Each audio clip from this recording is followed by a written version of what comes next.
What if I have the rarest painting in the world and no one has ever seen it, and my value that I derive from it is That the no fact one has that laid only eyes on. I've, No one's seen only it. I've This ever is seen like it. the intellectual. This is like the intellectual property Precisely so. example. Well, though, it's not where precisely it's there's no you haven't lost the ability to enjoy the property in any way. Somebody else can look at it You're saying while that. you are still able to enjoy it the same way, Wait. right? And if you don't want, But I them can't to be enjoy able it the to same look way at it, anymore because if I you know don't want someone them else to be has able to seen look it. at it, if you I don't want think- them to be able to look at it, then you can take your own property and go build a fence for yourself. Or I I can think shoot them, right? That's the what way you can that do. the way that I would view this ethically is I would say that our systems are.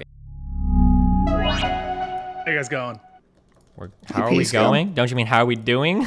I'm talking to like He an Australian person misspoke. right now, Uh-huh. and they say, "How you going?" So Oh, right. it's acceptable, Okay. all right? Oh, okay. Well, Okay. I wanted to test out the defensive property arguments with Bastiat. Bastiat, All right, good nice to finally meet you again. Yeah. So before I was talking to Destiny about other forms of property that aren't real property or chattel, safe intellectual property or copyright. You know, this is oftentimes just as valuable as real property.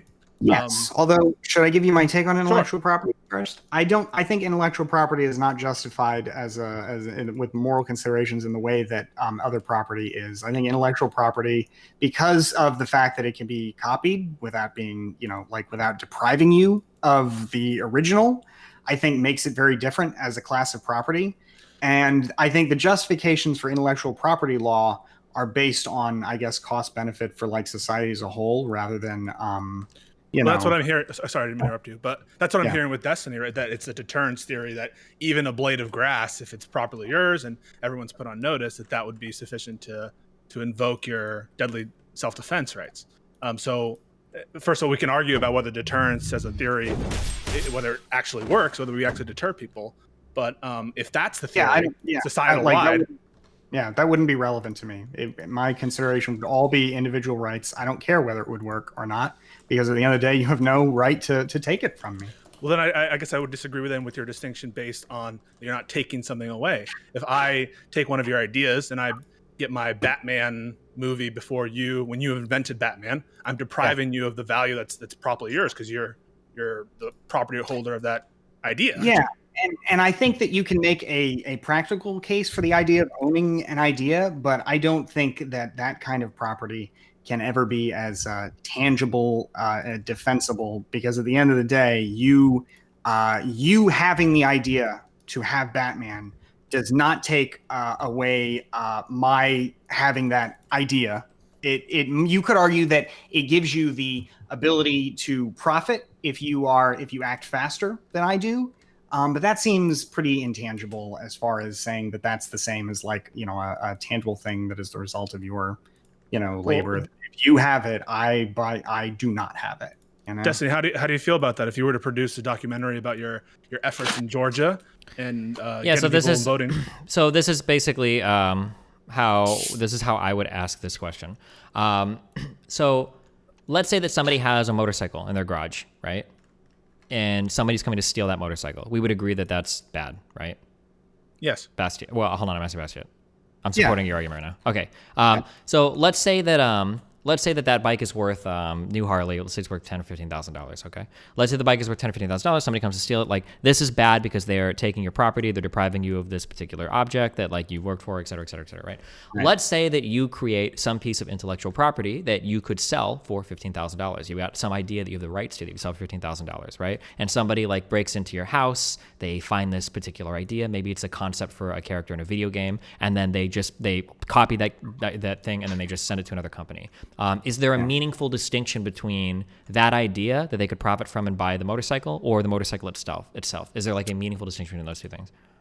I think so. I think the physical taking is different from the taking of the idea, because you still have the idea. Because like the idea itself, like the fact that an idea can be duplicated, that is to say, you can have an idea and I can have an idea, even if I created the idea. You having it does not deprive me of it. What you have deprived me of at most, and this is apart from the break-in and all that, stuff. What you have deprived me of is at most the ability to profit from my idea as much as I otherwise would have. And that is, I think, very different from saying you no longer, like, you had a thing and now you have nothing. Right? Respectfully, I mean, so it seems that your argument's premised on some notion that it's non-rivalrous. Well, I think it's like saying that, for example, what if I, I guess to me it's analogous to saying, if I reduce your property value by making the neighborhood a worse place because my house is, miserable and unkempt. Am I robbing you? Have I stolen something from you by reducing the property value of your house? I would argue, real quick, I would argue that we actually have precedent for that. That's why homeowners associations exist, right?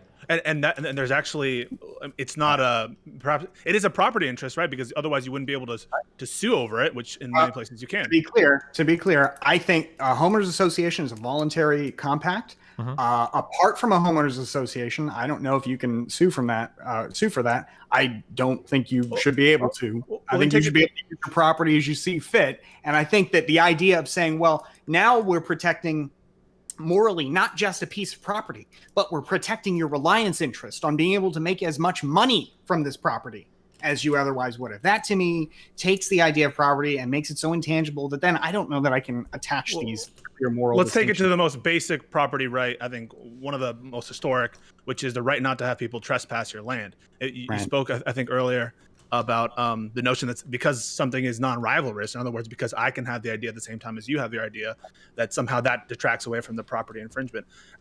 If I go and swim in your swimming pool, you can still swim in your swimming pool, but no one would deny that is a historically accepted property right to exclude others. And so why in that case would you say that you can have deadly self-defense of things, but you can't have deadly self-defense to force someone off your property? No, I would definitely support the idea of land as something that would be in the same category of like any other kind of like tangible property. And I would think that the right to exclude somebody from using your tangible property is the same as like the same with the swimming pools it would be with the motorcycle. Like part of the bundle of rights that come with property are the right to say you can't use it because it's like it's my thing, so you can't use it. And I guess I see what you're saying, like, therefore, why can you not attach that to intellectual property, right? Yeah. I think that, I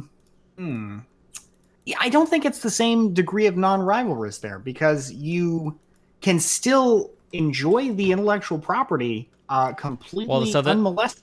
So when we say non-rivalrous here, I think the difference is what we're considering non-rivalrous, because what becomes non-rivalrous isn't the idea, but I think the benefits of that idea, which might be the only thing the person cares about. Like if you create a character, like an intellectual, if I'm using non-rivalrous correctly here, right? I'm assuming it's whether or not multiple people can enjoy a thing at the same time, right?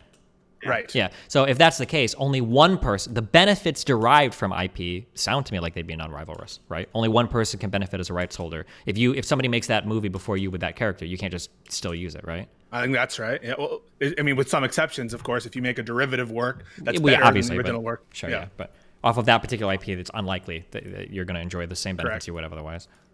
Well,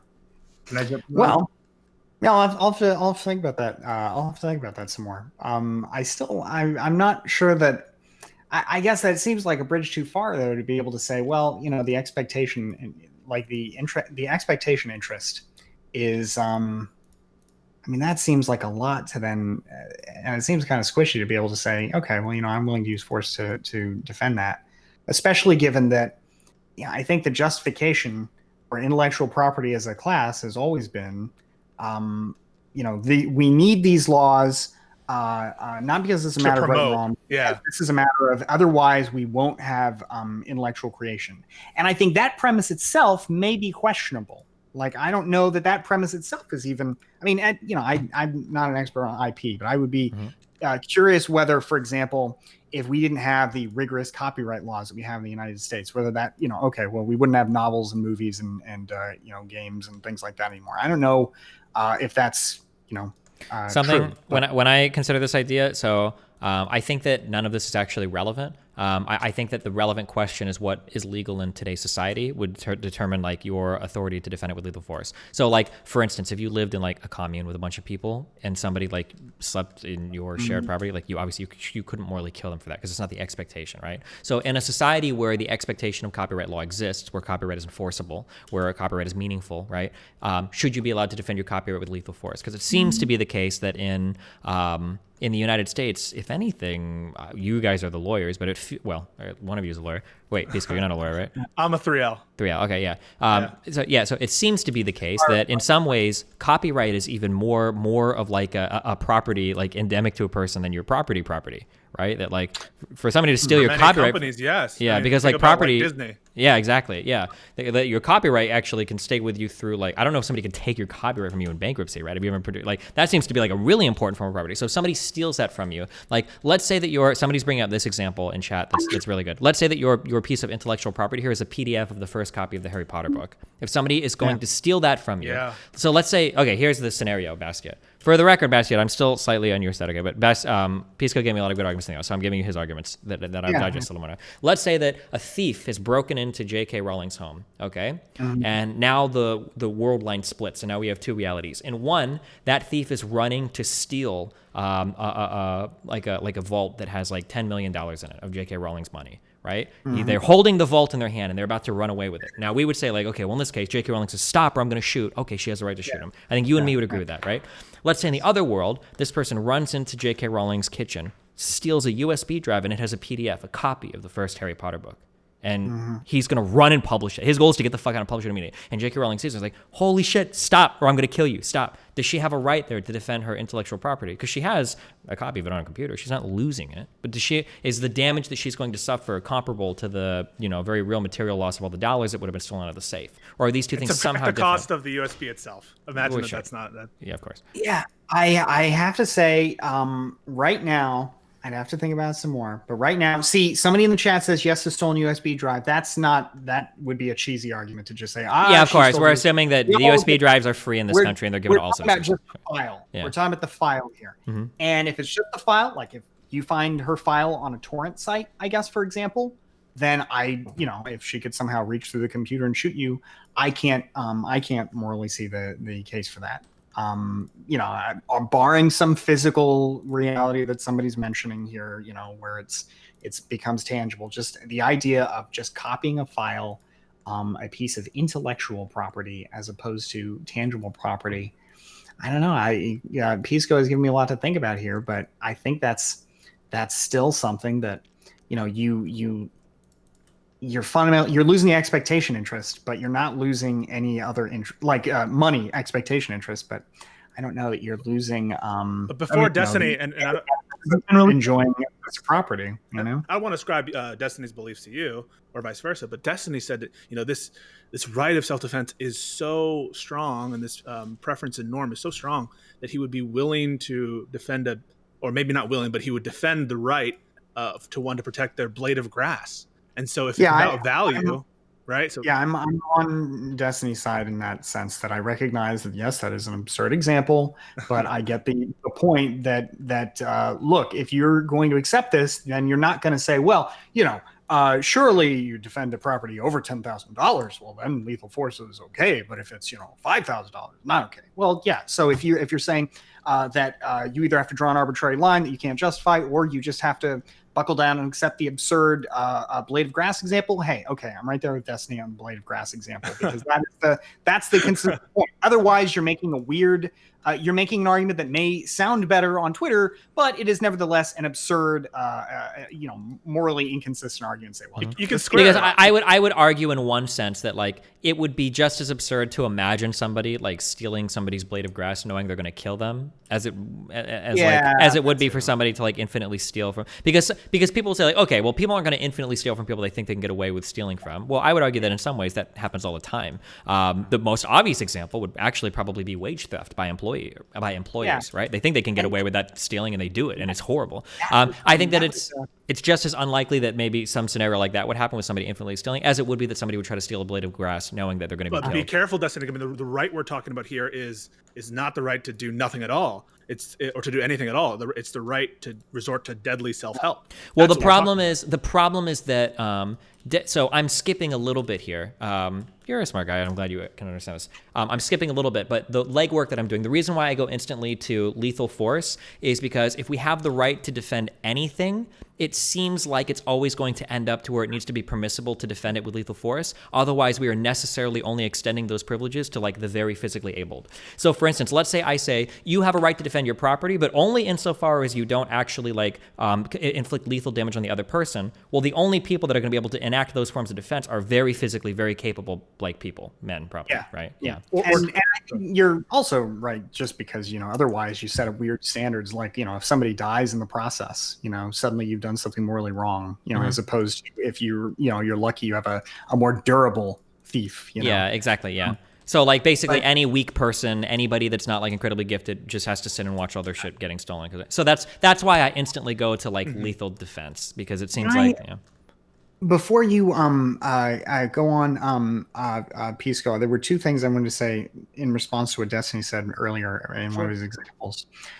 First of all, I don't, maybe there are examples of this that that I'm just not thinking of. But generally speaking, I don't believe in the idea that the legislature can wave its wand and because it does something, because it makes a decision, it makes a decree, it changes what morality is. Like the law can be what it is, but the legislature cannot affect morality. It's, I guess, a precept I generally go on. So like in the situation you described of some kind of commune or whatever, like the morality of the people's behavior there, I think is separate from what the law is. While I would agree that morality and law are separate, it can be a moral value to respect the law. And then that law can change, meaning our morality is the same.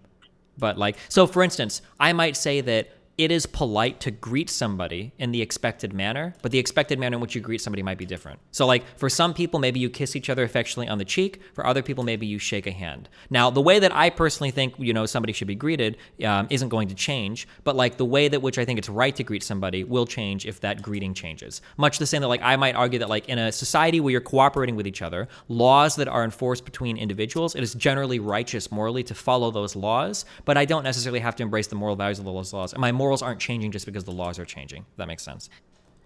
Yeah, I get that. I guess I just don't get it, because I don't see how I can see the case for the cost benefit case, the utility maximization case for following the law, but I just it's just too easy for me to reach for like some kind of a moral law and therefore conclude that, look, following the rule of law, following the law generally is generally good, but I can't make I can't, like, it's generally going to maximize your outcomes and generally maximize the outcome of society. And I guess if your morality is that which maximizes society's outcomes generally is good and just, then maybe that's an argument for it. Well, I mean, like, I could think of, hold on. I'm curious to test this because I feel like you don't believe this, but I'm going to try this, okay? If I wanted to come to your house and steal, like, 15% of your money because I think that I can spend that in a way that's going to make society better than you can, do you think that I might have a right to do that if there's a law that lets me do that? I think I'm not trying to trap you, but because my next thing I'm going to say is like, well, what about taxes? Because that's essentially theft. That's where I was going to go. Yeah, I absolutely believe that taxation is theft. It's just that it's necessary for society to work, and therefore it's basically not, I wouldn't say morally justifiable, but practically justifiable, because without it, government is not possible. What is theft in your mind, if I may ask? Taking by force. You don't pay, and just without consent. Right. No matter how good our electoral system is, right. If I lose the vote and I have to pay the taxes anyway, I've had them taken from me without my consent. And if I don't pay, then I get beaten. And if I resist, I am, at some point going to be killed. Now, we may, I agree that we need taxes, that taxes are good, and that theft is is very much justifiable compared to the alternative. What would you say if I said the consent is in? Sorry. What would you say if I said, well, the consent is inherent in the democracy and society we live? I don't buy that at all. I don't. It's not possible for society as a whole to consent to anything. It is only possible for individuals to consent. Now, I will defend democracy because it is nevertheless the best way to get all these good things that we all believe in, individual freedom, a society that works. But that doesn't mean, right? That doesn't mean that I have just consented, to the society that I was born into. Nobody ever asked me to sign a social contract. I never had anything like that. And you, that's just not, it's certainly in a democracy, you have more opportunity to express your views and to exercise power than you otherwise would. But fundamentally, I think democracy. Wait. How can? Wait, hold on, wait, because there's gonna be a huge pile. I just one quick question, and then you go, Appolez. My thing is, I would 100% agree with everything you're saying, Bastiat. But the condition I would say is that if you truly believe that, I think you have a moral obligation once you reach the age of majority to leave that society immediately, because I think you're taking advantage of all of the benefits of that society with the expectation that you're going to return some sort of like money to it in the form of taxation. And if you disagree with that, if you don't accept that contract, which you are forced into, I would agree with that. But at the very least, then when you turn 18, you need to exit that society because you're still taking without giving back, it seems. So first of all, you can't, because all you do is you go to another society where you still have the same issue, right? Taxation, no consent, maybe it's still democracy, but at the end of the day, as Kite says, states lay claim to all the unused land in the world. There are no stateless areas other than, in between, Somalia, which has a rudimentary form of taxation of its own. A local gang, for example, is not going to allow you to just live unmolested in this stateless society. States exist everywhere, and I would go further to say that you can't escape them. They will always exist. Can I just jump in really quick? So if we're defining lawyer, get esports Batman in here. Fuck you guys. Okay, go. So if we're calling something theft, you have to actually own it, right? It has to be something you fundamentally own, right? But aren't property values? Isn't the idea of a property right something that's inherent to a set of laws and norms that have been established through society? So how can that be theft if you don't own it? Precisely. I mean, property is a function of states and governments. All right, who am I talking to now? It sounds like two people. Pisco, sorry. Well, the other one was Appolez and there's a Pisco, yeah.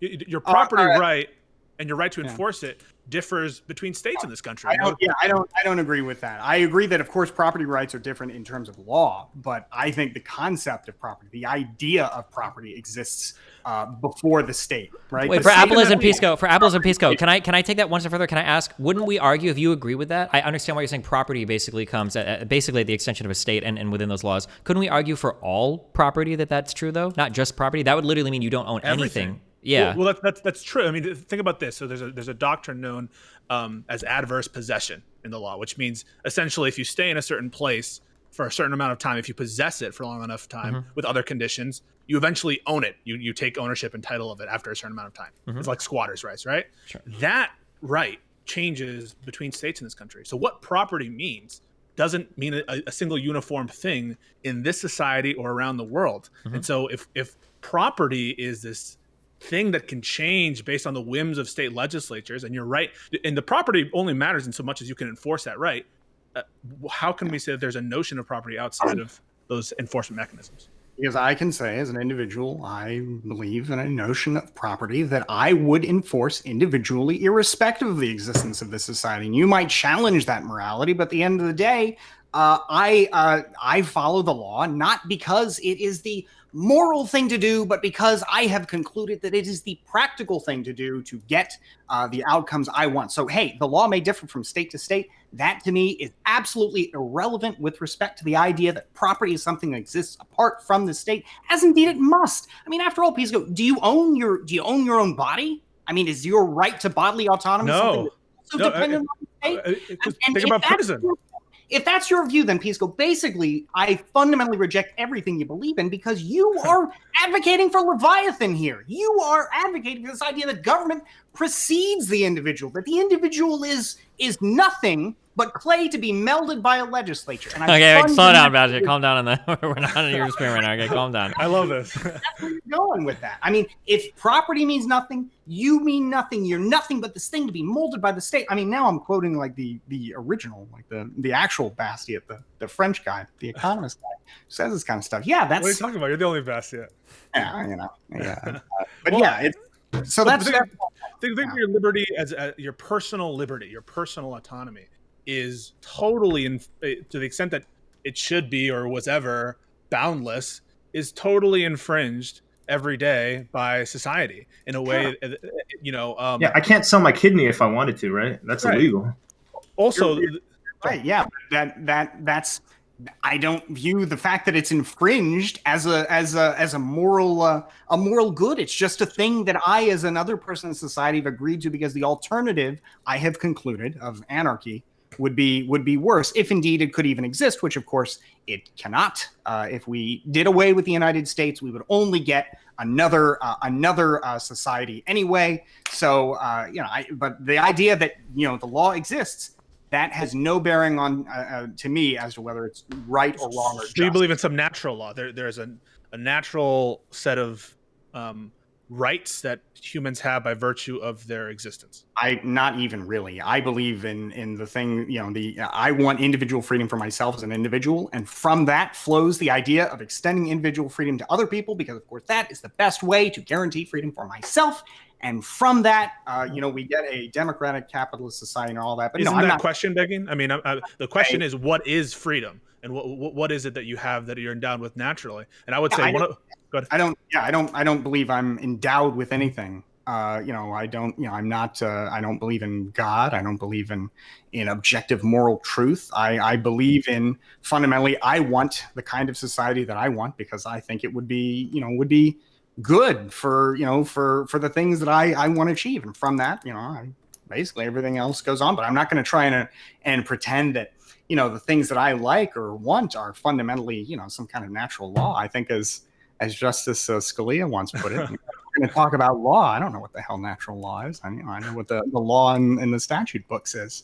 So the natural law is about as valid as I would say the law in the statute books is, except it's perhaps worse because it's not written anywhere. Nobody can agree what the hell it is. Okay, so bringing us back to the conversation, then what is the point of using terms like theft to apply to things like taxes? If we agree that societies are, in your words, inevitable, and that we wouldn't want to live in a world without societies, and that societies to exist and for governments to exist, you seem to be not a fan of anarchy, so they need to have governments, and for governments to exist, they need to have funding, and for funding, they need to have taxes. What is the point of using the term taxation as theft, which usually implies some moral opprobrium? And what you seem to be suggesting is that it seems formalistic, your definition of theft, in a way that isn't. Or even, if I just as an add-on to that question, or something that is getting to what, like, you must recognize that there is a distinction between like somebody running to steal something from you for their own personal gain versus a country stealing something from you for the necessity of the existence of the country. And if you recognize a difference between those two things, why use the same word to describe them? Why call them both theft?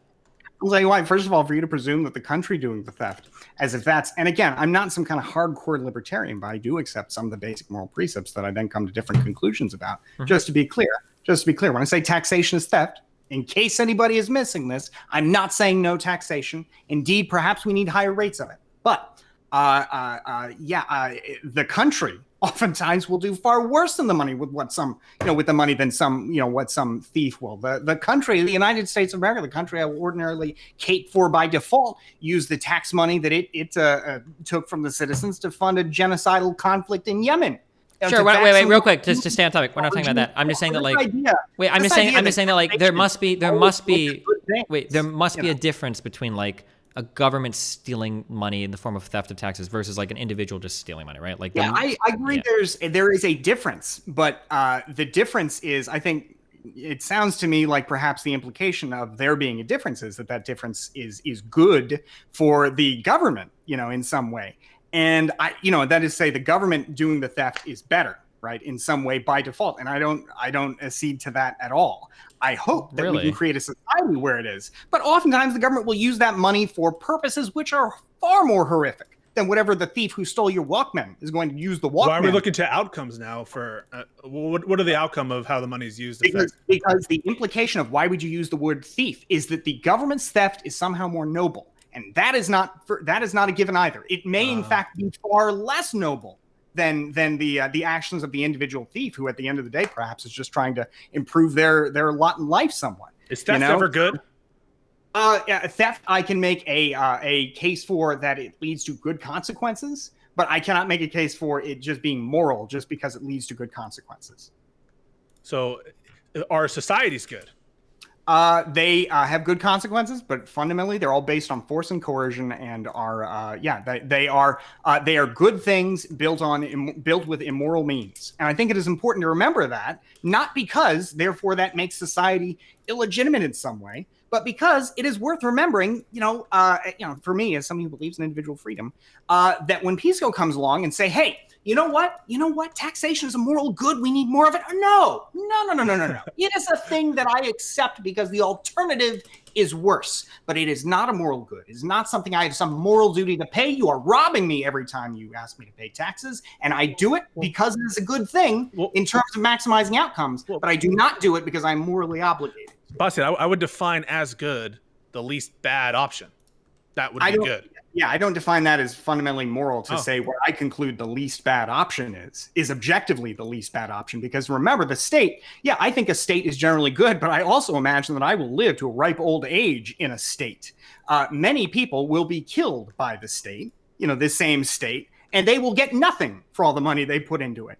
So the idea that the state is just this unmitigated moral good for everybody, I like to imagine that I will be on the winning side of that equation. Of a society with taxes and all of that. But for many people, they will not get any benefit from that. Indeed, they will get nothing but misery out of it. Bastiat, you're given 2 glasses. One contains a cyanide pill that will absolutely 100% kill you. And the other contains some dosage of mercury that will probably lower your life expectancy by a year. Which of these is the good option? The one that is going to do the least harm to me, right? Okay, so why? Wait, hold on. I'm going to call it a timeout. Equivocation alert. I don't think the word you're looking for there is which is the good option. Both of those options are bad. One happens to be better than the other, but just because one option is better than another option doesn't necessarily make it morally good. It does mean it's morally good. I mean, if you're only given 2 options, there's only 2 options, right? One of them is, whichever one is the better option must be the good option. Take for another example. If you wait here real quick, I can take a razor to cut through this. Okay, you need to be turned 18 years old. Okay, part of the rite of passage is the state is going to chop off either 2 arms or chop off 1 arm. 1 arm. Yeah. Would we say that it's good to chop off 1 arm? It's the better choice, but I don't know if that makes it Between good 2 in a moral choices. Sense. Yes. So imagine there really only are 2 choices. Then of course, by definition, it would be good. If it didn't mean that, why must there be a moral good in this situation? Can it not be the case that moral bad is always like that? Basically, to have a society, we have to commit moral wrongs. Well, everything is bad other than the maximally good thing. Okay, I agree with you there insofar as there must be an option between one or the other in terms of reality. Like it can only be one or the other. Then the good would be the 1 arm, I guess. If that literally has to happen, sure. Just to be clear, are you saying that it's like the morally good option, or it is the best, like it's good for maximizing your outcome? Like it's the morally good option. I mean, so imagine I don't see not only how you can do that, but I don't see why you feel compelled to do that. Why must there be a morally good option? Because otherwise, good is meaninless as a term. I mean, good is meaningless as a term for morality. I mean, basically, right? Like, it's so relative. At the end of the day, why must there be why must there be this good evil distinction? I think real quick. We got lawyers in here. There has to be a good and evil distinction because without like right and wrong or good and evil, we're like the society probably descends into absurdity, right? Yeah, you're probably right, but good. Like, it is any 2 choices. Like the fact that you are presented with any 2 choices, I just don't see why that therefore means that one is a moral good and one is a moral wrong, as opposed to both being morally wrong, but one perhaps leading to a better outcome. Well, I think the idea would be is that like if we're faced with 2 decisions where we must always choose one or the other between one or the other, it feels a little bit nonsensical to say that one is like morally bad. Like that seems strange. Destiny was talking about stocks and investments earlier today. Yeah. So you're given an investment option. It produces $1. Yeah. Another investment option produces $1 trillion billion. Yeah. Would you say something like, well, they're both good? No, one of them is bad and one of them is good, correct? Sure, but they're neither of them are moral decisions as far as I can tell. It's just a question of change it to morality. Change it to life and death. Change it to life and death. You have the ability to move one person out of poverty, or every person in the whole world out of poverty. Yes, which is the I accept. First of all, just to be clear, while I think it is good for my existence, for society at large, to have a government that moves people out of poverty and does all those things. I don't accept any moral obligation to contribute to any kind of poverty alleviation or to do anything like that. I accept a moral obligation to refrain from doing harm to others, but I do not accept a moral obligation to do benefit to others, even if it's very easy. Even if to do a moral benefit would come at no cost to me. Wait, question. You can't obligate. What's an action and action distinction? Yeah, no, yeah, wait, hold on, wait, yeah, fuck, because this is gonna be my question. You walk by a pool, a child is drowning. And the pool is literally, it's 2 feet deep. You have no obligation there. But be careful. We're not talking about So I understand the point is in America, and the usual rule is you have no affirmative duty of care, and you can't be given like murder liability for failing to save. And that's the general rule. Sure. However, ethically, we're not talking here about a moral obligation. About a legal obligation. We're talking about ethically what's the right decision. And so there, you're in that hypothetical, the decision would be do something or don't do something. And I'm not talking about forcing you to do anything. I'm asking between those two choices, which is the good one. I'll tell you right now, and I'm not trying to be glib here, I don't really know like what ethics means separate from morality, other than that ethics is a term that I use when I'm trying to get my lawyer they're the same thing. For the purposes, they're the same thing. Ethics and morality. Ethics is like part of morality. Like I agree that I would want to. Of course, I would want to save the drowning child. I would want to do all that. But to me, and maybe I'm just maybe I'm missing a big part of the human experience. When I reduce it to obligations versus non-obligations, I can as much as I would want to do it personally, I would do it every time probably. I still don't think that creates a moral obligation, and I don't see why it's necessary to imagine a moral obligation there. I'm not trying to imagine a moral obligation, but it sounds like what you're saying is that you're potentially ethically indifferent between the two options. Which is fine. I'm willing to say that one is a good option. I think this is a totally fine choice, by the way. But that it seems very strange and sad to me, and it seems like it would open you up to a whole lot of problems if we said we had no obligations in society. Like, say, for instance, a country is going to invade our country and destroy everything. Like, is there an obligation for citizens to rise up and defend their country and defend their borders? If there was like a draft, do we have like an obligation to answer our call? How could there be a moral obligation to engage in the draft? The draft is short of chattel slavery. It is the most oppressive thing you can imagine. Be forced, conscripted to join a military and kill people? I mean, how could there possibly be a moral obligation? Well, because the alternative might be a country invades you and kills all of your people. Sure. Yeah. And you know what? You may have the decision rather than to join in what, maybe the cause is hopeless. Who knows what the particular cause is? And by the way, it may be the fact that it may be the case that your government, as many governments that engage in large scale drafts do, is just lying to you. We have no idea. Well, sure, we're getting rid of all that. Let's assume that we know there's like an enemy, right, that is coming. We're imagining a lot of things here, right? Even if you imagine the worst, I don't see how you can then say, okay, you one little peon, your one little life that you have to live, and there's more to life. You are morally obligated not to try and make the best for yourself and for your family, perhaps to escape this situation altogether. No, you are morally obligated to join in on this on this cause, and I don't see how you can. What do you mean by moral obligation? So here, I'm not saying that we should force anyone to do anything right now. I'm asking you, imagine that you are a third-party observer in 2 galaxies away, and you're just observing this as Bastiat the alien and saying, this is the right choice, this is the wrong choice. No, nothing on Earth is going to affect what you're going to do. There's no obligation on you. You're just assessing the situation. And I can totally say that the smart thing to do, for example, would be... No, wait. Getting away from, we don't care what the smart thing to do is, what you would prefer. The question is like, what is you ethically obligated to? Yeah, and I think that's the moral question or the moral issue here. I don't think you're obligated to take the action in that situation. I think you're morally obligated to take actions as opposed to avoid harming somebody with your actions when you've assumed a responsibility of some kind. Like if you've already assumed a responsibility of some kind to maybe join to do the military or whatever, if you somehow assume that in advance, then you would be obligated to follow through. If you've created some kind of reliance, interest there. Special relationship. But Bastiat, I guess, is it possible to make any ethical statement before? I've heard you passionately argue about, for instance, the danger of Chinese encroachment on U.S. foreign policy interests. Presumably, behind that rhetoric is some ethical opprobrium or thought that's going behind everything, that you think that the Chinese system is worse for some reason. Yeah. Are you able to make good? Yeah. Sorry, I don't mean to cut you off. Sure. Just really. Yeah. No, my question is, can you make? It seems like you're not even willing to take a stance to make any ethical statement whatsoever. Disabuse me of that notion. Is there anything that you would be willing to say is bad or good?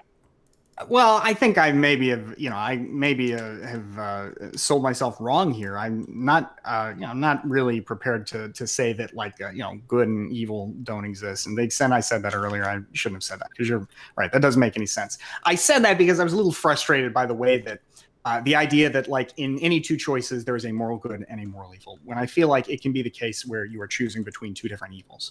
But that being said, I think that the issue is just that if you are forced to make a choice between A or B, if you have to make a choice between two things, it just seems like a strange use of the word evil. So for instance, would we consider it like if you wanted to go in and do something for a friend, and in one sense you get hurt really badly, and in another sense you just get hurt a little bit, would we call that like in childbirth, is childbirth morally evil, that you have to suffer that pain if there's no other alternative or something? Right. It just seems like a strange use of the word evil, because evil implies, usually when we say good or evil, that usually implies some level of agency or choice, right? So if we're saying everything is evil, what? It seems absurd. But I guess to get to what you were saying, Pisco, for example, I think that, China, the People's Republic of China, the government, that is to say, not the Chinese people, the Chinese Communist Party is major threat to everything I hold dear. Now, does that therefore mean that I can say you are morally obligated to resist? You're morally obligated to join me in my, not that I'm doing anything in particular, but, to join me, at least in spirit. And I don't think you can create that obligation. I think that if you have a different conclusion, I don't, hey, I think that you are doing something insanely, I guess fundamentally stupid. But I can't, I can't say that I guess when I say, for example, that I think that free nations need to stand together. That free people need to, that the United States needs to defend Taiwan, come what may, against the Chinese Communist Party.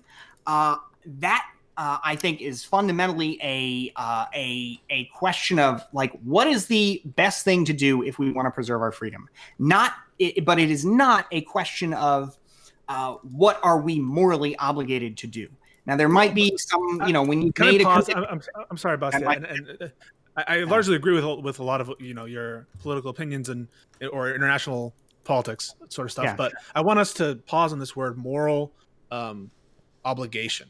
What I'm talking about here is totally descriptive. Imagine that you're making an assessment in your head that you're not going to say to anybody. You're just going to keep it in your head. So really, I'm trying to stress that there will be no collateral consequences from you making this ethical assessment and just deciding and telling us and letting us know about your morality, about whether it's better to save one person or save 100 people.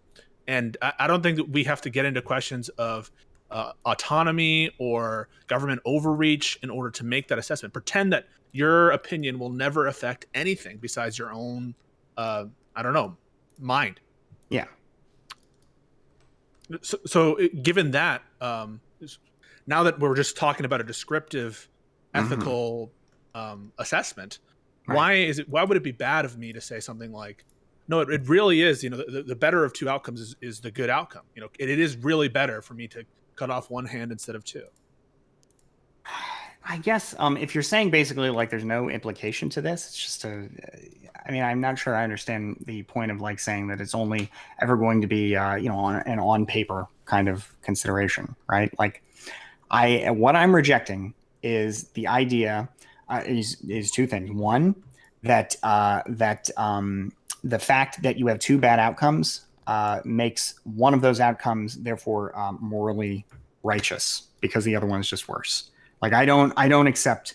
I guess I just fundamentally reject that premise because is there any morally righteous action that you could take? Yeah, you can. Well, I see what you're saying. So a morally righteous act versus the refraining from doing something morally wrong. Well, no. So is there anything morally righteous that you could do? Anything? Can you describe one thing that's morally righteous? Interesting. That's kind of interesting. I guess no. I can only do things that are morally harmful because what I'm saying right now is that I don't accept I don't accept like obligations except where I've created them, right? So I suppose maybe following like my existing obligations, perhaps refraining from doing harm would be morally good, but maybe that's just morally neutral, you know? But so yeah, refraining from yeah, I mean, if you cut it off one hand instead of two would be refraining from doing harm, wouldn't I? Yeah, I mean, I guess if you have like a choice between two options, and you are forced to make a choice, and then you choose the option that is better, then I guess that's morally right. You know. Okay, so I think it would be better for us not to promote deadly self-defense of property, whether it's intellectual property or whether it's real property or chattel. I'm not sure though. I mean, like I don't like if you've actually no, because if you force me to make that choice anyway. Now, if you force me to make a choice, then fundamentally I've already been robbed of my agency. So how can I make a moral act anyway, or how can I make a moral decision? What does it mean to have agency over anything? I mean, the ability to make a decision rather than to be coerced into a decision. So, like, if you put a gun to my head and you say, "All right, choose X or Y," I've got a gun to my head. I can't really make an honest choice anyway. Everything is like a gun to your head. Your genetics, how you were taught as a child. Stop. Hold on. Time out. Time out. Hold on. So if we take a compatibilistic approach to ethics here, we would say that even if we are fully determinists, we would say that there is a meaningful distinction between somebody holding a gun to your head and making you do something versus like, well, this is just what I learned when I was a kid, right? What is that distinction exactly? Ooh, that's a heavy question. Well, the distinction is that we would say that there's a different, we can pretend that we have some level of autonomy that exists over us, because if we ignore that, then we lose the ability to make any meaningful statement about any human action ever, because everything just becomes some predetermined set of antecedent cause after antecedent cause after antecedent, which like for the purpose of being human is absurd. Yeah. Oh, you can still make statements of great value. In fact, so one of the principles of criminal justice in our society is the notion of retributive justice. That people deserve punishment because they really deserve it, because they're the authors of what they did, and because they could have done otherwise. And I think that a system like that carries a great deal of ethical value to punish somebody without this notion that you really are in control. So deterrence, people could be deterred without their choice, and it would justify criminal justice. Rehabilitation, that's another rationale for describing systems that could have ethical implications without this illusion that we are really in control. If we're not in control, though, like how does morality even exist in a situation where you have no agency? Yeah, because the problem is like if we assume this is true, like wouldn't we argue then, like you're basically arguing, and I could totally misunderstand this, but aren't you basically saying mens rea doesn't matter for anything then? Like, well, no, it would still matter because what your level of intent tells us what you're likely to do in the future. But what does intent mean? Intent is real, right? How? So just because you have no choice to have the intent that you have doesn't mean that you didn't have that intent. Doesn't that intent carry with it some level of I mean, when you get mad, do you decide to be mad? You just are mad. So if I get into a car accident, right, I feel like there's going to be a different treatment under the law if I choose to crash my car into a woman and kill her versus if there will be different treatment. But why? Why were you reckless in the first place, as opposed to intentional? Why were you? I mean, because you drank and you were dumb, I guess. Why did you choose to drink? It's all causal. It's all this big causal chain. Yeah, I don't disagree with you, but I'm saying that if we treat human action that way, in terms of like we don't treat it that way, so we treat intent differently. Yeah, and when we treat levels of choices differently as well, right? Yes, in the way that you're using choice, yes. Well, okay, sure. Well, even morally, I'm saying, like, if we take a person and they get mad at society, they watch a lot of incel content, they're done with women, and they decide to go into a school and murder every single woman they find, okay? They're like, fuck this, I'm killing all the girls, okay? Let's say that you take another person and a guy kidnaps them and holds a gun to their head and it's like, you need to go in and you need to kill every woman you see or I'm going to go kill your family. Now, technically, both of these people are doing the exact same thing. It's all determined, right? It's all deterministic. Yes. But we wouldn't treat these people the same. When we use the word choice in a moral context, we wouldn't say they made the same choice. Why do you think I would treat these people differently? Why would I think you would treat these? Well, because when we talk about choices here, we're making a distinction between different types of choices. Even if we are determinists, like we're still making a distinction between the choices, right? What I would say is you don't need to worry about the person who's been forced to kill these people. They're not a threat to you, so there's no protection rationale to lock them away because they're just as much a victim, if not, they're a big victim of this act. In fact, a lot of governments, I think Saddam Hussein might have made people get dirty and force people to kill the people who weren't part of the government. I know mafia does that a lot, like making your bones or whatever, right? Sure. So it's we don't have to worry about that rationale of the protection rationale. We probably don't have to deter them from doing any crime because they weren't going to do crime anyway. Yeah. We don't need to rehabilitate them, except maybe giving them some therapy after what they saw. Sure, I agree. It's not the same with the other person where they really need to be put away because they're a threat. Yeah. So Pisco, just to be clear, do you think humans have any free will or even the possibility of free will, or we're just, I don't think the concept makes sense. Yeah, I don't see how there could be like any morality at that point. How can there be again, I generally accept determinism as likelier than not, although I feel like until we have empirical proof rather than sort of logical certainty. Can we stop there? That's really fascinating. So you think that determinism is true?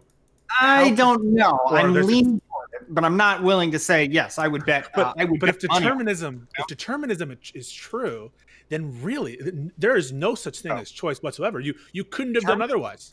If determinism is true, it really, I don't think, makes much difference in the sense of how we act in an everyday fashion. We can't exactly act. How would you even act as a human being if you imagine determinism is true? Every day you are nevertheless full of this illusion that you're making choices and you're coming to decisions all the time. So even if you concluded that determinism was a fact, I don't know I'm not sure whether it changes anything in terms of how you live your life. But at the same time, I don't know how you could be committed to any moral system at all if really, at the end of the day, we have no more moral agency than a rock. Well, there you go. I mean, do you think when a tiger eats, I don't know how many of you saw Tiger King, but there's a scene in it where an unfortunate worker in the tiger pens gets hurt by a tiger. Do we place any moral fault on the part of the tiger, or would you? I guess no. I mean, are humans animals? The thing is that in a situation where I guess there's no real agency, we're all just just chemical, predetermined on a track. Like there's no difference between us and the tiger and the rock. If there's no choice, then to the extent we're talking about this, maybe I'm going too many different layers of inception here. But I guess I don't know how you could be so committed to a system of morality if you honestly believe that all of this stuff is just a dog and pony show, because suffering still exists. I think no morality. We're just rocks. We're rocks. I don't think we're just rocks. How can we be anything other than a rock? Right? Well, just because I suffer, whether our suffering exists irrespective of whether we choose to do anything about it. Whether I can't inflict suffering on you any more than a rock that rolls into another rock is inflicting something. Well, a tiger can inflict suffering on me, whether or not it really at bottom chose to do so. Yeah, but it has no more meaning in a moral sense than when two asteroids cross paths. I think it does have meaning because we can still have reasons to keep a tiger in a pen. Namely, it's going to cause suffering, whether or not our choice. We can think we have reason, but our reason exists no more than there's reason in the paths of the clouds in the sky. It's just a random chance happening, as a result of the way the Big Bang unfolded 14 billion years ago. There's no choice. There's no reason. There's nothing. It's just. But you said on balance that you think that determinism. Right? I'm not trying to get away from the earlier argument about morality and stuff, but just to be clear, if part of your argument depends on determinism as being a clear fact, I don't understand how really you can be that committed to morality. If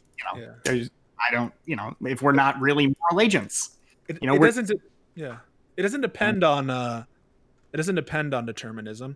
I know we make fun of Sam Harris a lot on this and other channels, but I actually think he's dead to rights on the issue of free will. And he's said convincingly, I think, that whether or not there's random number generator in the background doing work, that would no more endow you with free will than if it were truly determined from the starting. That's my argument. Sam Harris Watch My Steam stole it, so I don't understand. Because a lot of kids will try to argue that quantum randomness somehow implies that there's no determination, meaning but that doesn't really get you to free will. That just gets you to randomness. Correct. Yeah, of course. Yeah. And go ahead. Yeah, look, I think if you have I guess all I would say on the free will question is I don't know that it is anything more than a logical likelihood, as opposed to something you could say is empirically proven that choice does not exist in any reasonable fashion. I would agree with you that it seems logical that choice is at least very unlikely, but I would not be willing to just write off the whole idea, write off our everyday human experience of thinking and feeling like we're making choices just because, when I sit there and think about it, in a material. Yeah, isn't it all just irrelevant? Like, who cares? Like, who cares if our lives are simulations? Who cares if our brain's in a vat? Because you can't go down to that level without reaching levels of absurdity that will render you unable to do anything or make any decisions ever. Can I pivot to a unless I'm not trying to squirrel away here, but can I pivot away from free will and back to sort of what we were talking earlier? Actually, wait, can I ask a quick question? Because I'm curious on you. So my stance on that is that I for Pisco, I am a hardline determinist. I think everybody has to be. I think you're either a determinist or you're absolutely absurd, completely. But that being said, my human experience is something that I cannot escape. And in my day-to-day interpretation of events, it's not deterministic. For instance, if you're holding on to a loved one, no human being is thinking like, all of the antecedent causes in my life led me to be in this position, and I guess it was the same for them too. So that's cool, right? Like we have a very our experience as humans is that of like making choices, and it seems as though we design laws and we live our lives as though other people make choices as well. Like the most deterministic person in the world is probably still going to get upset more so at somebody that intentionally harms them than somebody that unintentionally does it. Regardless of the fact that both of them were just as determined to do it as the other person, right? Like, yes, yeah. So this is where it gets you. So I'm glad that we're separating intent from determinism, because intent is a function of determinism. Sure. Your level of intent is dependent on antecedent causes.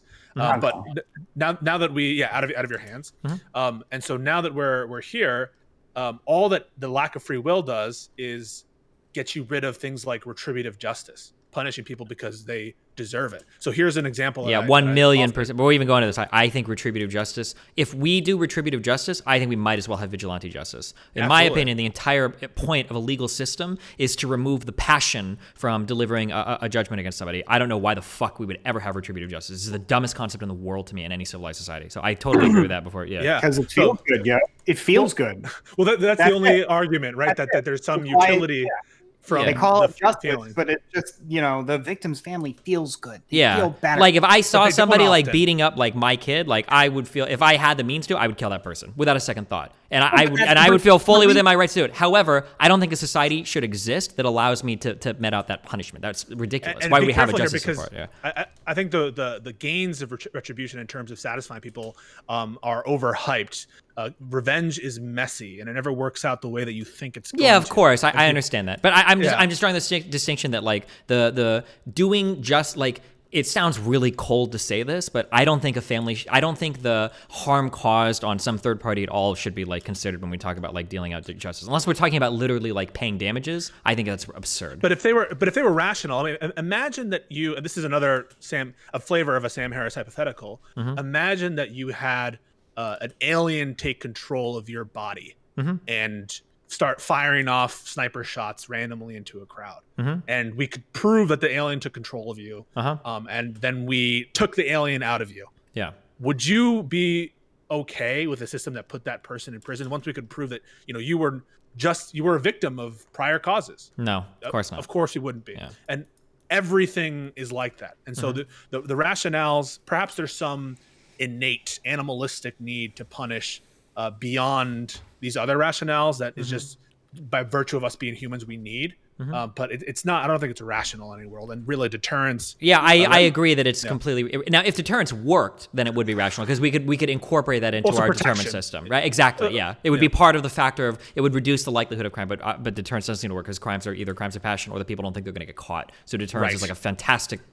Which is why your argument doesn't make sense about self-defense because you think, well, if you're going at it from a societal view that we need to deter these people from acting, then you just said so like my goal, so my goal in that isn't to deal any form of justice or deal any form of punishment or be like retribution. The goal of that is to protect yourself from being aggressed on. That's the goal. Is defense of self, not dealing out justice. But we don't make policy on an individual level a la carte. We do policy nationwide.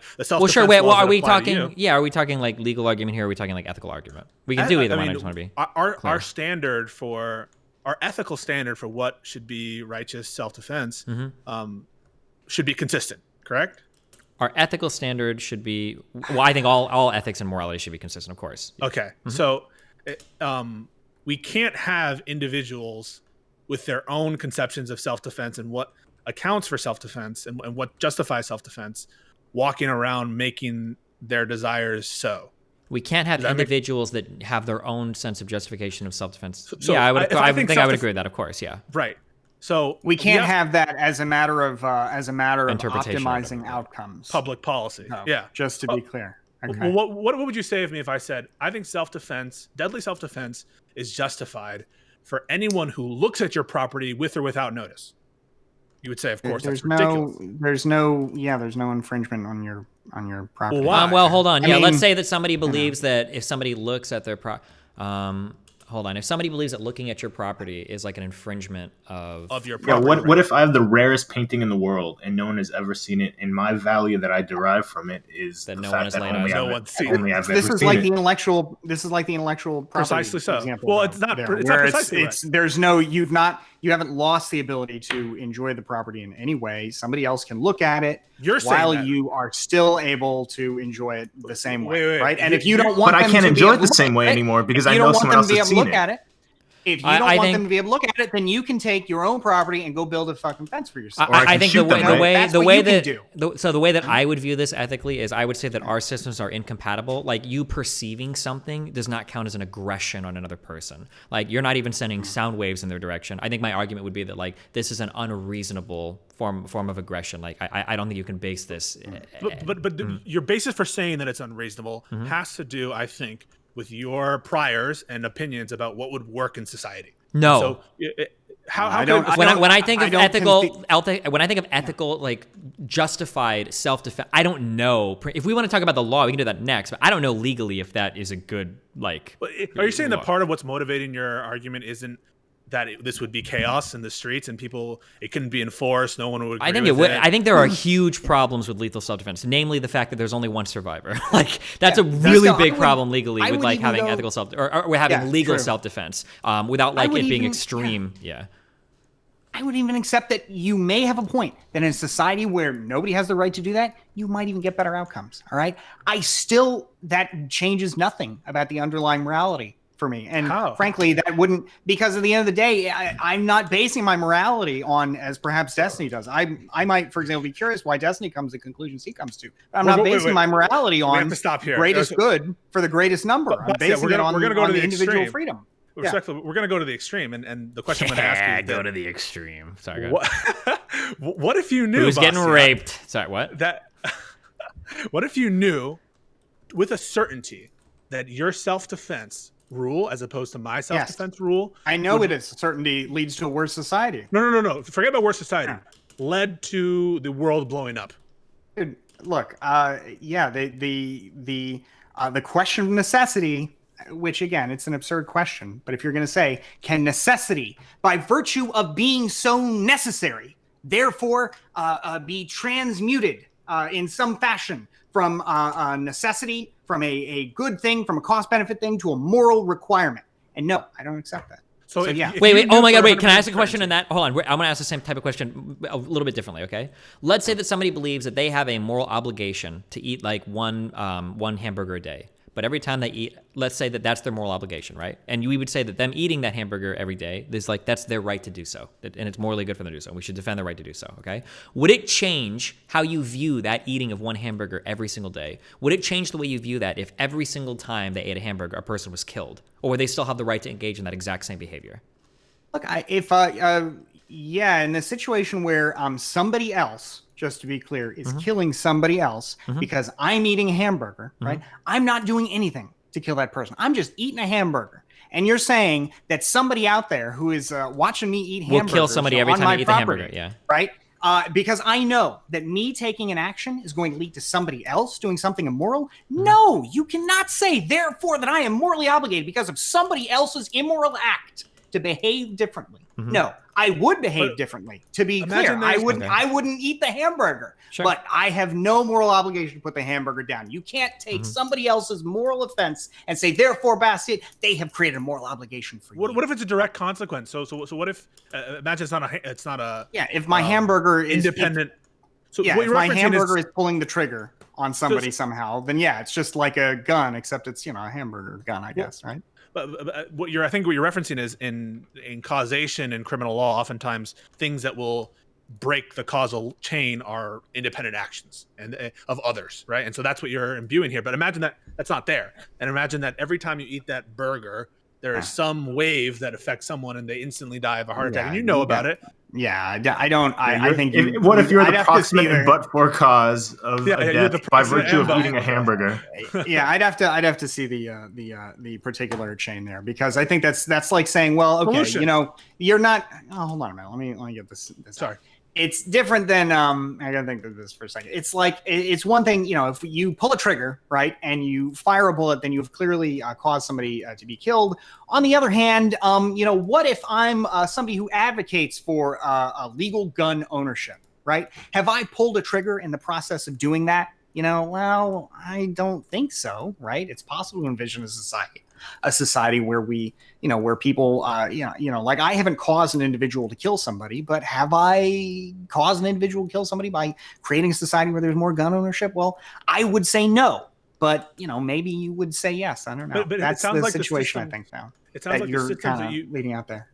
It sounds like the systems that you propose exist completely independent of what their effects will be, such that a system could have completely horrible effects in society and mankind, and you would defend it against a system that has better results. No, I would not defend it on its outcomes. I might, however, say that this terrible society we're imagining might be more moral in a sense, but I still would advocate for all these immoral things like say taxation and the IRS coming out and beating me in the face to take my tax money, because I think that would lead to better outcomes. But I think nevertheless, while I might view something as moral and immoral, I think that's still fundamentally separate from the consequences of the act. Okay, it sounds like we've hit bedrock, one other thing I want to bring up here. Just while we're on the subject of property, the person that Destiny talked to, what? Can I ask you one quick question, just related to that before we go? Okay, so I would side with Bastiat so long as that chain of events had some other moral agent embedded in the chain. So let's say every single time I ate a cheeseburger, a rock fell on somebody and killed them. I think that I would assume some level of moral responsibility for that. Whereas if every time I ate a cheeseburger, an assassin walked outside and killed somebody, I think that I'm free of the obligation there. Even if I know the outcome is even if I know the outcome is the exact same in both ways, I can't blame a rock because the rock isn't making a choice to kill anybody, whereas a human could do otherwise. And I think that person being an agent changes my action. Go ahead. I think you're just failing to see. You're failing to see like internalize the consequence of your actions. And if I push you on this, I think it'll fall. Go. Imagine that every time you ate a burger, rather than one person die from an assassin, 1 million people die from an assassin. Does that change anything? How could it? So how could it? I think numbers change morality. I think we run into an issue here. So I'm going to use this term. It's the only time I'm ever going to use it because it's a disgusting experience. Okay. Have you ever heard of the expression threshold deontology? No. Okay. So typically, from a normative framework, deontological analysis means that an action might be good by virtue of the action in and of itself, more or less, right? Yeah. Okay. Well, some people would argue that, sure, you can be deontological, but there is a reasonable threshold here. For instance, you should never kill a person, just to, or you should never like tell a lie or something, right? You should never do anything harmful like that, right? But if I stack enough consequences on the other side, I can get you to basically agree. That's just utilitarianism with other steps. I understand. Okay, I don't want to argue about this because in some ways you might be true, but like I think all normative frameworks can theoretically collapse another. But I don't have the educational background to prove. But it feels like that could be the case because did you present this to me, or have you listened to somebody say that like real utilitarianism is actually just act utilitarianism? I've not heard those words in that precise order, but I think I know what it's going to be. Sure, yeah. You can. It feels like you can collapse all normative frameworks together depending on how you do it, right? Because consequentialism says that we should all act kind of in certain ways, and deontologically has like universal fucking like accords. Yeah, but regardless of that, right? What I'm saying is that if I stack enough consequences on one side, it feels like I can get you to agree to literally almost. Well, can anything. I? Well, that's the question. I mean, to be respectful, I'm sorry, I'm not trying to get you, but you didn't answer the question. Would that change your perception? Yeah, there must be some threshold. Okay. Yeah, there must be. So now you're just, I think you're just calculating consequences, and maybe 100,000 people dead that doesn't meet your threshold. Well, but the threshold changes based on if there's another moral agent between me and the bad action. Maybe it does, but does no, absolutely does. Well, you're also a determinist, right? Yes, but I'm a determinist if we're talking physics. But if we're talking morality, I'm a compatibilist. I want there to be a compatibility between determinism and free will, meaning that I will analyze different levels of choice that a person can exhibit and acknowledge that, sure, it might be like fully determined at the end of the day, but we can still have a meaningful discussion about the different levels of choice somebody can make.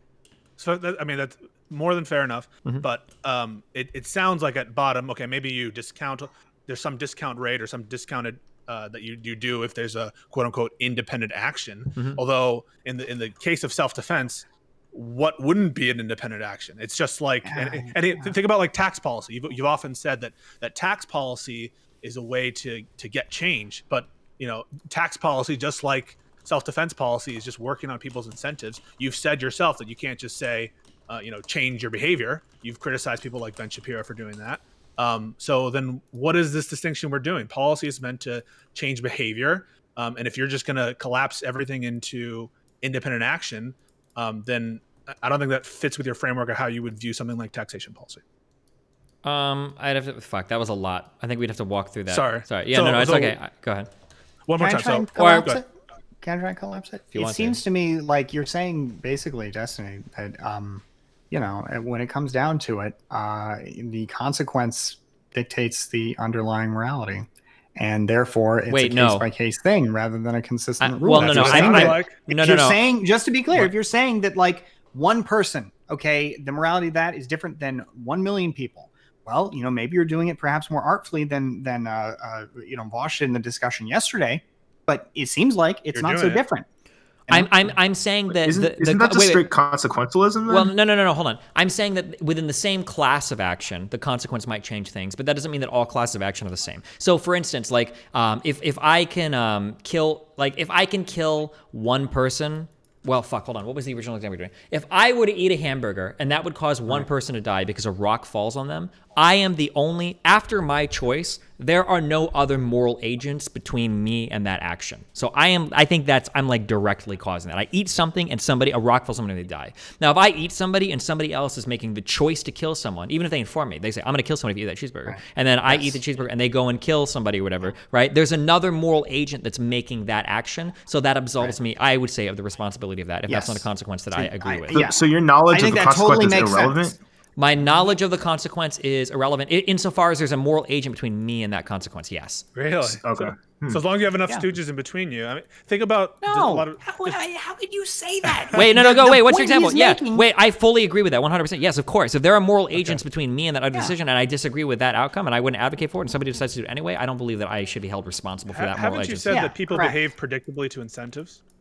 Sure. Okay, so... Given that you are setting out some level of incentives in whatever your self-defense policy is going to be,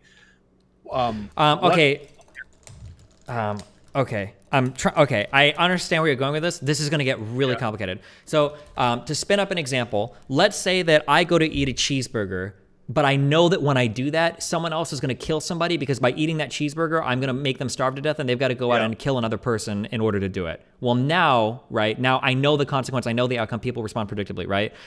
At that point, okay, this is going to get really complicated. I'm looking at the last stop for who has agency in any given decision. I don't know if I would say the person at the end of this is meaningfully making a choice because they're doing something that determines whether they live or die. I would say that last person has been robbed of agency. Therefore, you're the one that has the responsibility now. There's no more flow through agency there. That would be what I...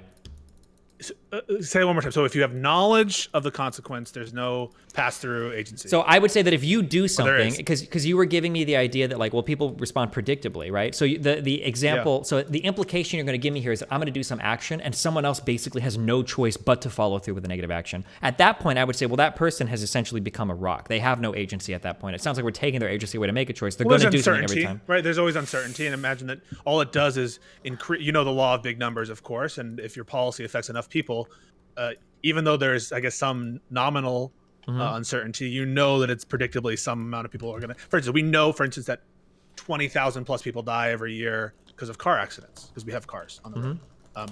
We can say that a lot of those are due to independent actions, but it's a function of a societal policy that we have, of course, and it's pretty consistent. Yeah. And so, does the mere fact of some uncertainty change at all your moral conclusions? No, I think it's, well, I don't think that the difference is I don't think we necessarily blame society for the deaths of those people driving because we would consider every individual accident had like moral agents behind it, right? So what if you had what would you wait, real quick, as a direct example of this, if I get into a car crash, I could never get in front of a judge and go, well, you see, actually, in society, we all made a wager with each other that some amount of people would die by virtue of driving cars, so I'm absolved of all responsibility. Instead, the judge would say, well, hold on, you were the person that made this decision, you're the last agent here. Even if somebody before you made a decision that we know would probabilistically cause people to die, you're still going to take responsibility for that death.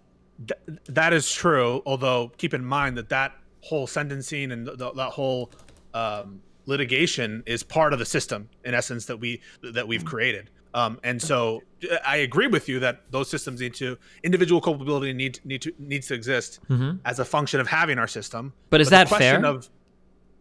Why would we hold somebody? Let's say fair mean? Well, I'm asking you. So let's say, because you're making it sound like in this case, in some ways, you're making it sound like you need to accept full responsibility if you know the consequences of an action. And it's not fair to offshore that or offload that onto an agent past you. Let's say as a society, we decide we're going to have cars. And by making that decision, we know that I think it's 60,000 people or whatever die a year of car accidents. We know that's going to happen. Well, is it fair that we punish individuals that like get into car accidents, even if it's a DUI, even if it's anything? We know that by virtue of implementing that policy, we know that there's going to be some people that will get into accidents and kill people. Well, why are they taking the responsibility for that when we've already made that choice? The answer is you assess each actor's culpability individually. And so, yes, you can assign a certain amount of blame to the person who assassinated someone as a result of your hamburger eating, just like you can assign the drunk driver some level of culpability. But policymakers need to fully internalize the costs of their policies without cover from other agents who should be punished, but who are going to behave predictably. I understand that, but I would argue that from a policy point of view, I don't think that we as a society, from a policy point of view or from a feeling point of view, feeling is kind of weird. Emotionally, I don't think that we accept that all of us share some responsibility every time a drunk driver kills somebody. I think that we offload that agency onto them 100%.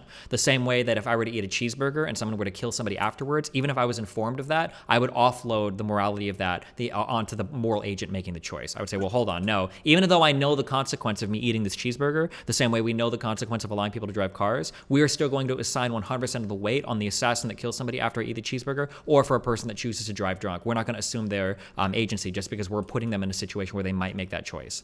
I think it's undeniable that people are going to internalize and attribute different moral blame differently. You were talking before with vegans about how much moral, or you were differentiating, I think, between a vegan who ethical vegan versus like an environmental vegan. Right. Yeah. And I'm sure that people's perceptions of their culpability would change depending on their reasons for doing things or what the specific circumstances are. Yeah. But I think, we're splitting some hairs here. And all I'm trying to get to is that when we're taking into consideration policy, whether or not the policy is wise or not depends on facts and how the world will react to that policy. Of course. If we have the crime bill, if we think it's going to be very successful because we have one view of the world that turns out to be incorrect, and it turns out that policy is not helpful, our conception of that policy would be drastically different. And that is true of self-defense, of property, and of anything. I think everybody. I don't know. Or sorry, go ahead, if you want to do. Is it your position, Pisco, that the morality of, say, the crime bill would change based on the evidence we get?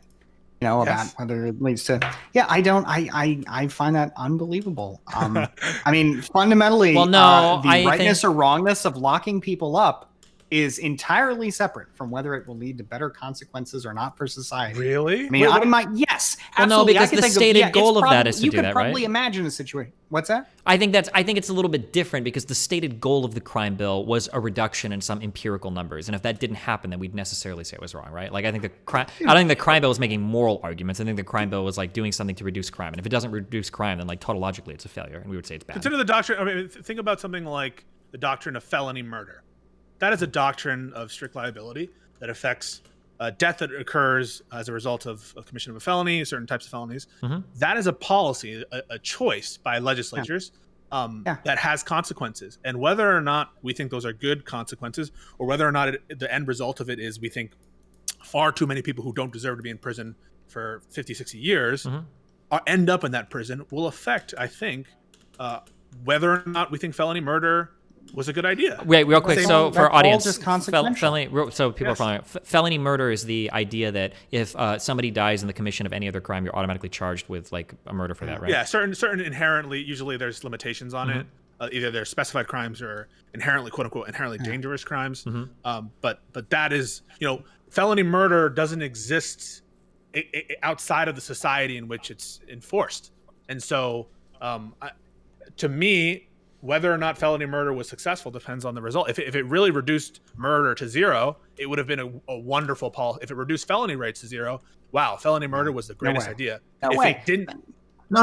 I fundamentally disagree with that one. How can you hold people to like? I understand the policy reason, although the United States, I think, is the only country that still does this to any appreciable degree. Yeah. I can understand the policy reason for saying yes. If you commit a felony, and somebody dies, we're going to charge you with murder anyway, even if you didn't do it.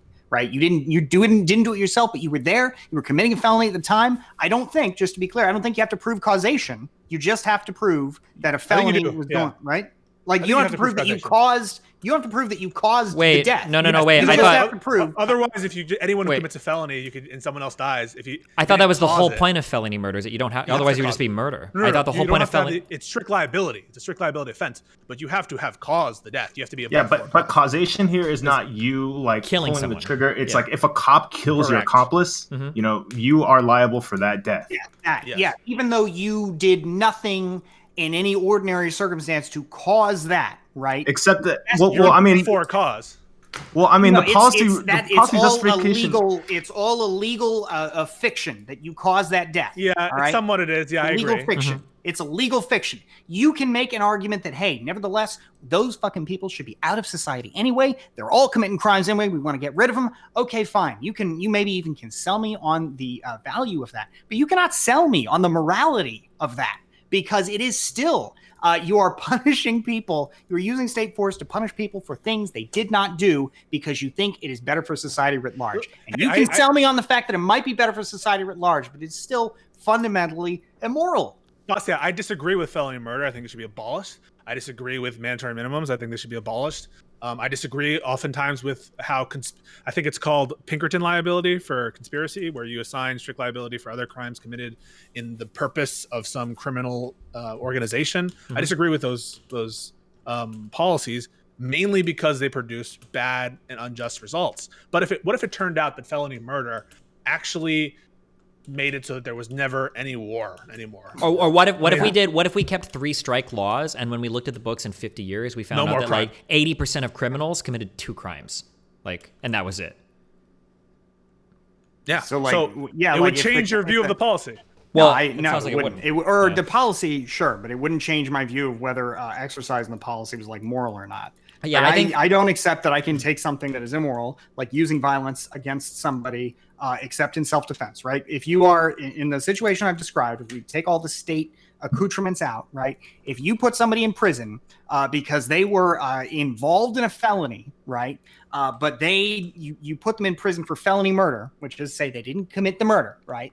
In this scenario, they did by law. They did by law, but not in. They didn't actually aggress. All right, they didn't actually. No, they didn't cause it. They were involved in a felony.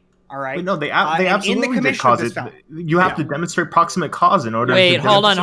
Wait, somebody correct me if I'm wrong. That's one of the fundamental bedrocks of felony murder. I thought the whole point of felony murder is you did. So, like, let's say I go and I commit a dangerous robbery of a gas station. I go commit a robbery of a gas station, and the owner, when he sees me like robbing the store, he runs around. Yeah, he runs around to the back and he slips on some ice and dies. My understanding is that everybody involved in that robbery is going to be charged with felony murder. That's what felony murder is. There are but-for cause, right? And there could be joint causation, right, where multiple actors contribute to one greater cause. Yeah, that literally every single person. If there were 6 robbers involved in that, like one guy could be around in the back, and the guy didn't even see him. That guy could be charged with felony murder. That's what felony murder is. No, but like you can't. But think about what it means to say there's no causation requirement. That would say that a felony committed half a world away, you could be liable. Yeah, for it's the butterfly effect essentially, right?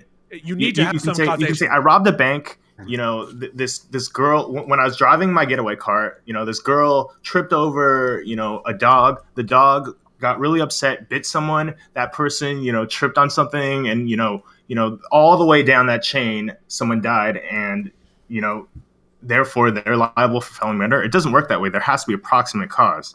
I thought that. Wait. Principle of felony murder. I thought that the whole point of felony murder was to not have that, because otherwise it would just be murder, right? So it's strict liability. So imagine this scenario, right? In one scenario, you intended to cause this gas station owner to have a heart attack. You knew he had a bad heart. You knew he would respond to your presence with baklava. I don't know what the term is, with a heart attack, right? In that situation, that would be murder, right? You intended to kill them. You had malice aforethought, let's say. It was premeditated. So everything's filled out. What felony murder does is remove intent as an element. It's strict liability now. You don't even need to prove recklessness or negligence. That's the difference. I don't think.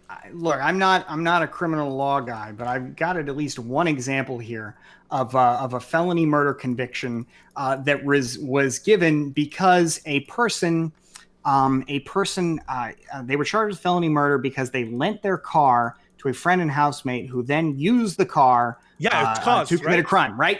That is, I lent my car to somebody, all right, and they then use that car to commit a murder. It's thin, but it's positive. Is such, right? No, that is such ridiculous cause. Think about this. Wait, hold on. You would have to. You can establish cause legally. For that to be felony murder, for that to be even felony murder legally, wouldn't that car have to be lent for the purpose of committing a crime? No. My source. Well, you would have to be committing a felony, right? So no, Bastiat, I'm taking your example. I accept it because causation is met there because you're a but-for cause. Yeah, it's legally met, and I guess this is what really frustrates me about. Okay, wait, hold on. I just want to be clear. Hold on, stop, okay? Because there are 3 fucking lawyers in here, so you guys should be correct, okay? All of you are wrong on this. Listen, Ryan Hull was convicted in 2004 of first-degree murder under the felony murder rule for lending his car to a friend after the friend and others at a party discussed their plans to steal drugs and money and beat up the 18-year-old daughter of Christine Snyder. That is fair felony murder. If we're gonna have a felony murder law, that counts. Just lending your car to somebody, but I'm saying that. Well, hold on, no. So my understanding is that felony murder means that if you are in the commission of a felony, and that felony, there is a reasonable understanding that it could cause something bad to happen, like somebody dying. Separate that in your mind. So there's different things at work here. So one is the qualifying felony. That's a separate thing to causation. So in your causation analysis, you're looking at 2 things: but for causation or factual causation, and that is looking at the literal chain of events to see whether or not what you did led to something. So if what you did didn't lead to something, you're not going to be held liable for it. Wait, then what's the difference between felony murder and murder? So what felony murder does is... You don't have to prove intent. You don't have to prove mens rea. So we're going to assume an intent. Yeah, but I thought that the causation was literally the felony that you commit. Intent and causation are 2 completely different... No, I understand that, but I'm saying that, I thought the point of felony murder was that you don't have to prove causation because the causation is the felony itself. No. The intent, the mens rea, is the substitute for the mens rea, and for the intent to kill is an intent to commit a felony. Yes. So the substitution is for the intent to kill. So my understanding is that like if somebody does a crime, let's say that somebody robs a store, and I have 100% them dead to rights on that. I convict them on the evidence of that, blah blah blah blah. If I add a felony murder charge under there, I don't have to. All the legwork is done. If I've proven that they've committed the felony of robbing the store, that's all the legwork I need for a felony murder charge. So here's where it matters. So why do you think people are debating whether or not George Floyd had drugs in his system and was going to die anyway? Why do you think that matters? Why? Because they're saying that the cops didn't kill him anyway. He was going to die regardless. Right. So if George Floyd was going to die anyway, then no matter what the murder doctrine is, the cops cannot be blamed for his murder because they didn't cause his murder. And so that's why there's a big debate. One of the best defenses. That's why. Sorry. So one of the defenses that the cops are going to have is precisely that. He died because of the drugs, and we can prove it because he was going to die here. Therefore, we didn't cause it. So bye felony murder. Bye reckless indifference murder. Well, they would have to prove that the drugs actually killed him, and they didn't, right? They have to prove. Well, no. It's not enough to prove that he was going to die anyway, because I couldn't, for instance, walk into like a children's hospital and murder a kid on his deathbed with leukemia and say, well, that guy was like 5 seconds from death regardless. Correct, right. So you can't just prove that he was going to die at some point later in time. You have to prove that the death was caused by the fentanyl or whatever in his. Yeah. So he might have survived an extra 10 minutes, and that would probably be enough. You can't kill someone 10 minutes away from exactly. death. So I don't want to give that impression, but the point is you have to link, and the burden is on the prosecution always to prove. Usually there might be some burden shifting. And depends on the state, to prove causation and to prove that you did in fact cause it. Sure. And so you have to prove it. You have to prove that the knee caused the death or that something that the police did caused it. And if you can't prove that, you don't have any murder under any doctrine. Well, maybe not murder, but can't you at the very least get into like manslaughter there? If you do something and so for instance, if you're a cop, let's say that you're a cop and you try to handcuff somebody or you do something, and due to like the improper handling of them, that person like breaks their neck or has a heart attack or dies. Because you have to have caused the death. So if it could be different for things like reckless something where the guilty act isn't a result element but an act element. So what we're prohibiting is you acting this way as opposed to you causing a result. But when the thing that's being prevented is the result element, that death occurred, if you didn't cause that element, then you can't be held guilty for either manslaughter or murder, where if a cop puts somebody, yes, I'm curious. If a cop puts somebody in a chokehold, and then as a result of the chokehold, the cop wasn't intending to kill the person. The intent wasn't there. But they killed them. But let's say during this chokehold, let's say he gets a stroke. Is that like, would the cop be off the hook there, or? That's a real factual question. That's why all these cases are very fact bound. You have to say, like, did the chokehold cause it? Was he gonna, the stroke was gonna happen anyway, but was it like sort of put earlier because of the chokehold? These all matter with respect to causation and the analysis. But also a long way of saying, right? Should we have felony murder or not? Depends on what you think the results are going to be in society. Yeah, and it's all like, I guess what's so frustrating to me, fundamentally, Pisco, about your worldview here, is that it seems to be built not around the individual, but around the state, and around the idea that when the state does something, it's got inherent legitimacy. The fact that there's a law and a legal process gives something moral. It's not. It's nothing. It means nothing. Well, no, because he's not arguing in favor of like the state or whatever. In one sense, he could argue that he's more in favor of the individual than you are. That you might be in favor of individual rights over individual happiness or well-being or autonomy. Because in your world, where you favor the individual, that individual might kill more individuals than in his world, where he favors a different type of individual, right? What does it liberty mean if everyone's dead? Yeah. No. So like, let's say in the ultimate, let's say not outcomes, right? Well, but it could be. Let's say that we defend the individuality to own a nuclear bomb, right? At what point, what are we defending, right? And then let's say we've got mushroom clouds going up all over the East Coast. Like, have we secured liberty there? Like, in some ways, right? But I'm accepting that I am willing to infringe on morality for the purposes of doing things like stopping, mushroom clouds or whatever. But that doesn't therefore mean that it is inherently moral good to say, yes, you can never you can never own this class. Sure, of thing, I'm just saying that it's might not. be I think totally, Yeah, I agree. I just think it's it's not fair to say for somebody, if somebody wants to limit some freedom because it results in like dramatically better outcomes for a vast number of people, I don't think it's fair to like grandstand. It's like, oh, well, you don't care about the individual, right? Because the other person could turn around and say, well, your action causes way more harm to way more individuals than mine. You don't care about the individual, right? Is what read the framers. I mean, the freedom that was most visible and important to the framers was freedom from foreign influence and foreign control, and the freedom not to have the British government or the French government come and control the whole country. And so I don't accept that. It was the freedom of it was self-government. I mean, that's why isn't self-government the same thing? They didn't view the British as these foreign aliens until the British government decided to start trying to infringe on their colonial legislatures, on their ability to govern themselves. That's when you get questions of independence and when they stop thinking of themselves as English. So I'm making a distinction here between a confederation or the Articles of Confederation and a stronger federal government that's going to infringe on what people view. They viewed their country as their state, the state of Virginia. That's that's my country. Sure. Right. And in that sense, what was one of the main motivating concerns to have a stronger government and to infringe upon the liberties of people was freedom from oppression. And so that's from foreign governments. That's directly appeal to consequences. What are the likely consequences going to be? Right. The point, army. Right. The point of the Union, though, is fundamentally as with the point of all government to effectuate, well, at least the American government, to effectuate what liberties we can, recognizing that nevertheless we need to have a state, or without a state, nothing, nothing good, I guess, is possible. But what I'm saying is, it doesn't matter that it doesn't matter what the outcome is. If the outcome is good, we can shoot for better outcomes, but it is still worth remembering that we are using immoral means to achieve them, because I think.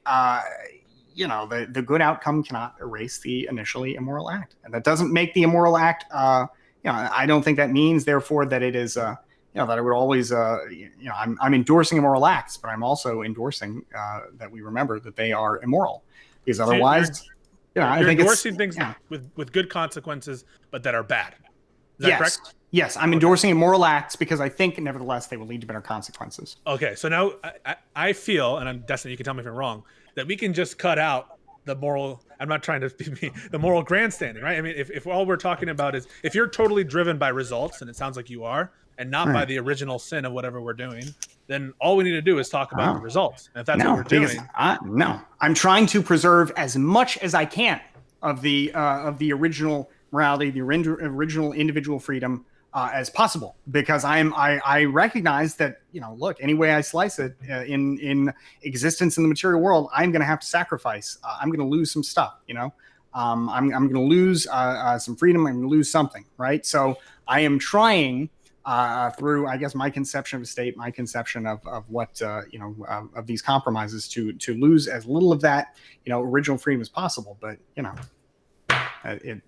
so your maybe I'm going off the track here, but go ahead. Your self-defense rule then, well, we know that different states have different self-defense rules. We have different rules with respect to how, whether or not you have a duty to retreat in certain circumstances. The castle doctrine is a doctrine that's hotly contested among people. And these variations in self-defense rules, does anyone have it right in your mind, Bastiat? No. I mean, the state is fundamentally illegitimate in terms of a moral sense. And so to say that one state has it right, I mean, I might think that one set of rules is better in terms of outcomes, but in terms of like one set being like more moral, I mean, I think it would just be good and bad. I mean, the state is fundamentally immoral. Right. So then who are you to criticize me if I have a system of self-defense that doesn't include a deadly right to self-defense of property? So how can you criticize me? Yeah, I'll tell you why I criticize you, because I personally just don't, all the axioms that I'm building all of my worldview on. I mean, your worldview. And to be clear, wait, real quick, all those over. I don't think Bastiat would criticize you. He just wouldn't want you to enforce your system on him, right? Basically, yeah. Okay. I mean, theoretically, in some kind of world where, like, I'm glad you mentioned that, Destiny. In some kind of world where you can exist doing your thing and I can exist doing my thing, then because I've already said I don't accept obligations. So then here's a question: what would it take for me to convince you that my system was better? Could anything I do about deadly self-defensive property ever convince you? No, I basically said you could blow up the planet and it wouldn't change the underlying realities. I think that's a weird thing, a weird place to be. Is there anything I could say? I think I have an outcome reason why I think that it's worth, even if you think everything I've said tonight is bullshit and you think I'm just some kind of radical libertarian, despite my repeated attempts to clarify this position, even if you still think that, I think it is still worth remembering. I think there's still some value in saying that. What were you going to say? Can I spin that back on Pisco? Because it sounds like you're going hardcore consequentialist route here, in that you are like fully defining the good or bad on this almost based on the consequences of the thing. So when we're talking about felony murder, that seemed to be the case, and we're talking assuming certainty, yeah, assuming some things, right? Yeah. If I could show you, let's say theoretically, okay, I'm gonna hit you with a good Destiny analogy, okay, not a hardcore Destiny analogy, but a pretty hard Destiny analogy, okay. Let's say that I could demonstrate to you that if I could enslave some very minor subset of the population, I could dramatically improve living standards and well-being for literally every single other group of people across the planet. And this group of people is like 1% of the world population. Do you think that you can ever make? Is there some math there that makes that hypothetical? No hypothetical that you could give me where the consequence, if you're defining it such that net utility is better in one system versus the other, then by definition, I'm going to grant you any hypothetical.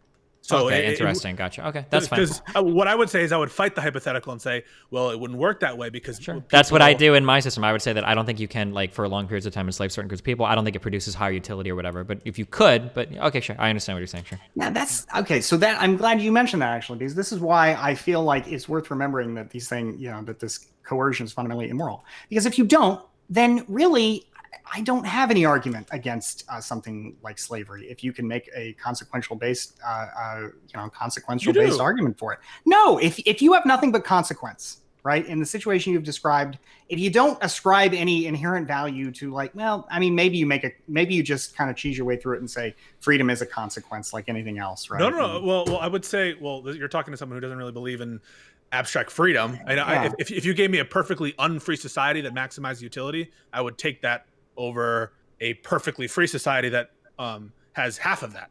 Okay. Right? Yeah, I wouldn't. Yeah. So just to be clear, and you do have a defense of slavery under this system. You would say, regardless of what you think the net production gains are from slavery, first of all, I think those are also overrated because you're losing production in terms of development of human capital of a huge segment of the population. There's I think an innate human cost, emotional cost to the rest of society has to see these people in bondage. But that's the thing. That's the thing. In Destiny's situation, right, we are writing all those convenient costs off in the sense of we are saying, look, while we all agree that slavery is writing it off. That's why he wins. Right? That's why he wins, because he defines it in a way.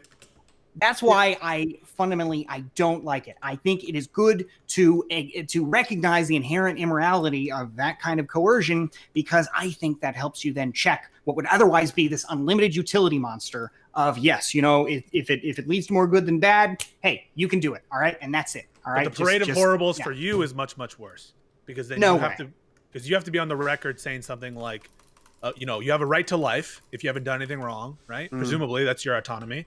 And no matter the cost to every sentient creature in the universe, nothing would ever justify even infringing your liberty a little bit. Yeah. And right? Nothing would justify it ethically. Yeah. So here's the thing now. Yeah, you're right. Yeah, I mean, you can't just say, well, somebody else's need therefore means your freedom is morally. So take this example. No. So what example? And just to be clear, the reason why and I know we've been going with a lot of examples of how what I'm saying here works out crazy town. Hey, I agree. In a lot of cases, it doesn't work out. It is worth remembering. All right, for what it's worth. The horrors of the 20th century and most of human history really weren't a result of libertarian paradise. Yeah. They were not the result of some libertarian paradise. They were the result of the opposite of that. Some kind of attempt to totalitarianism, imperialism, all that stuff. So if you look at me and you say, hey, Bastiat, what you're saying is basically fucking insane. Okay, hey, I will grant you that worked out to its logical extreme, it might be insane. And yet, if you're going to start from a position of either freedom or utility, it sure seems like the utility monster has ground up a lot more human lives than the freedom monster has. Well, you're not counting in your calculation here. You're not counting the human lives spared, saved, created, enriched by the presence of society where I think that if we're gonna, because to be fair, in attacking Bastiat, and my position is because I still hold on to this, although we haven't discussed mine in as much detail. Well, I do have a question for you after this that I think. Yeah, sure. Because we've been giving like a bunch of really absurd hypotheticals to attack my position or attack Bastiat's position. So, for instance, eating hamburger leads to somebody dying, or property rights lead to nuclear war or something, right? I think that if we do grant the excessive consequentialist viewing, I think that we can probably get to an area where we start saying things like the existence of the Matrix is justifiable if it prevents humans from hurting each other. That some infinite utility monster that robs us of all of our freedom and all of our liberty ultimately is the best and most moral choice for us. I think Pisco actually said he would be completely okay with that system, and Okay, yeah, sure. Okay, gotcha. Wait, and that's great that you're okay with that. But if I present like that opposite extreme hypothetical, then other people are like, well, okay, well, hold on, because right now it sounds like all of the extreme hypotheticals have been on against Bastiat and my position. So clearly we're fucking insane, right? But I think you could. I think the flavor example of justifying. No, yeah, I didn't harp on it a lot, right? Because I'm not trying to like score points or whatever. But but the other end of that hypothetical could also be relatively extreme as well. But I just wanted to give that because it feels like. Well, here's something to make it so that there's not going to be a parade of horribles. In reality, it's very difficult. No one asked me how I'm going to calculate utility, which of course I don't know how I'm going to do that. No one, unfortunately, does, right? Yeah. And no one asked me how we know with certainty, right? Even I don't know like how certain I'm going to be about my results or anything.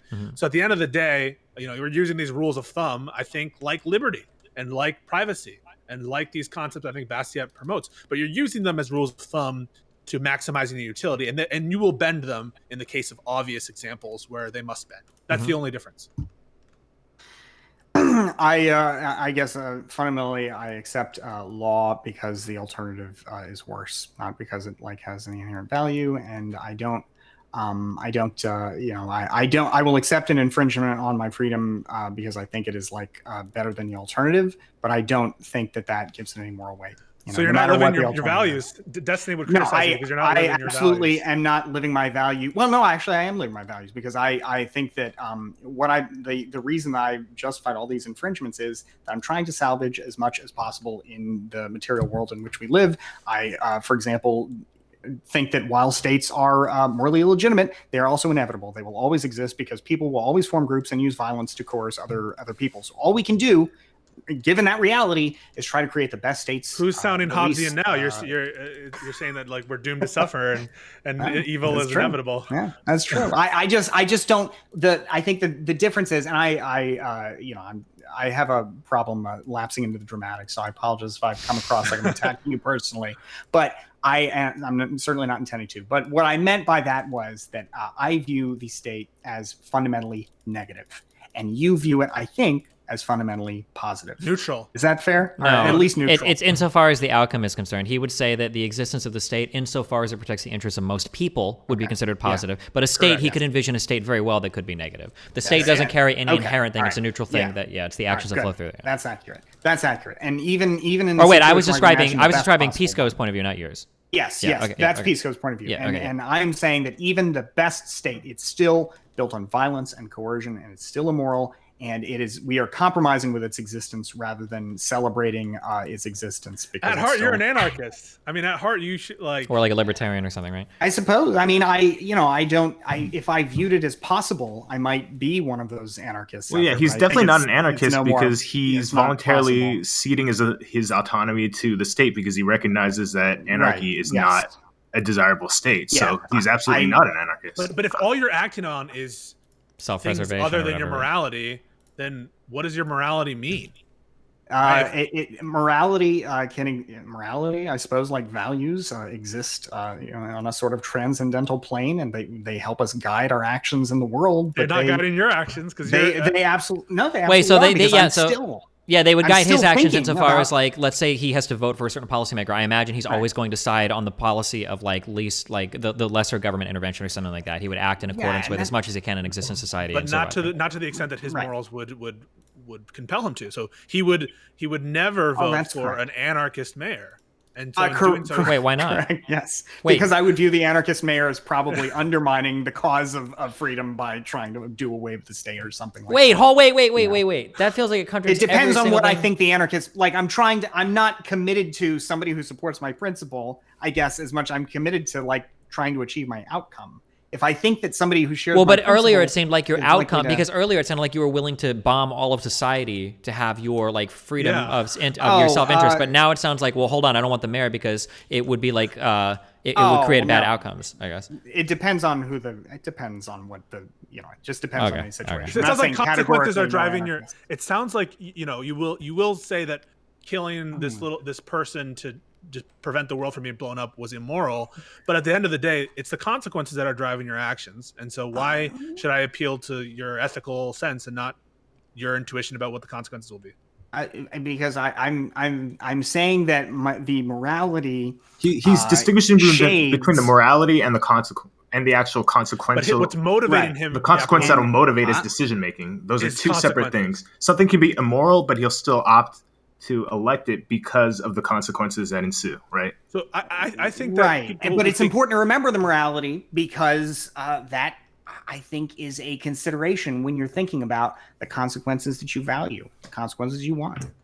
But it sounds like, given any situation, any decision, you're always going to go with your consequences. So I might as well call you a consequentialist. I might as well call you, for all practical, but you'll pay lip service to some some freedom that you respect. But any given situation, it's always going to bend to the consequences. So you're just as consequential as I am.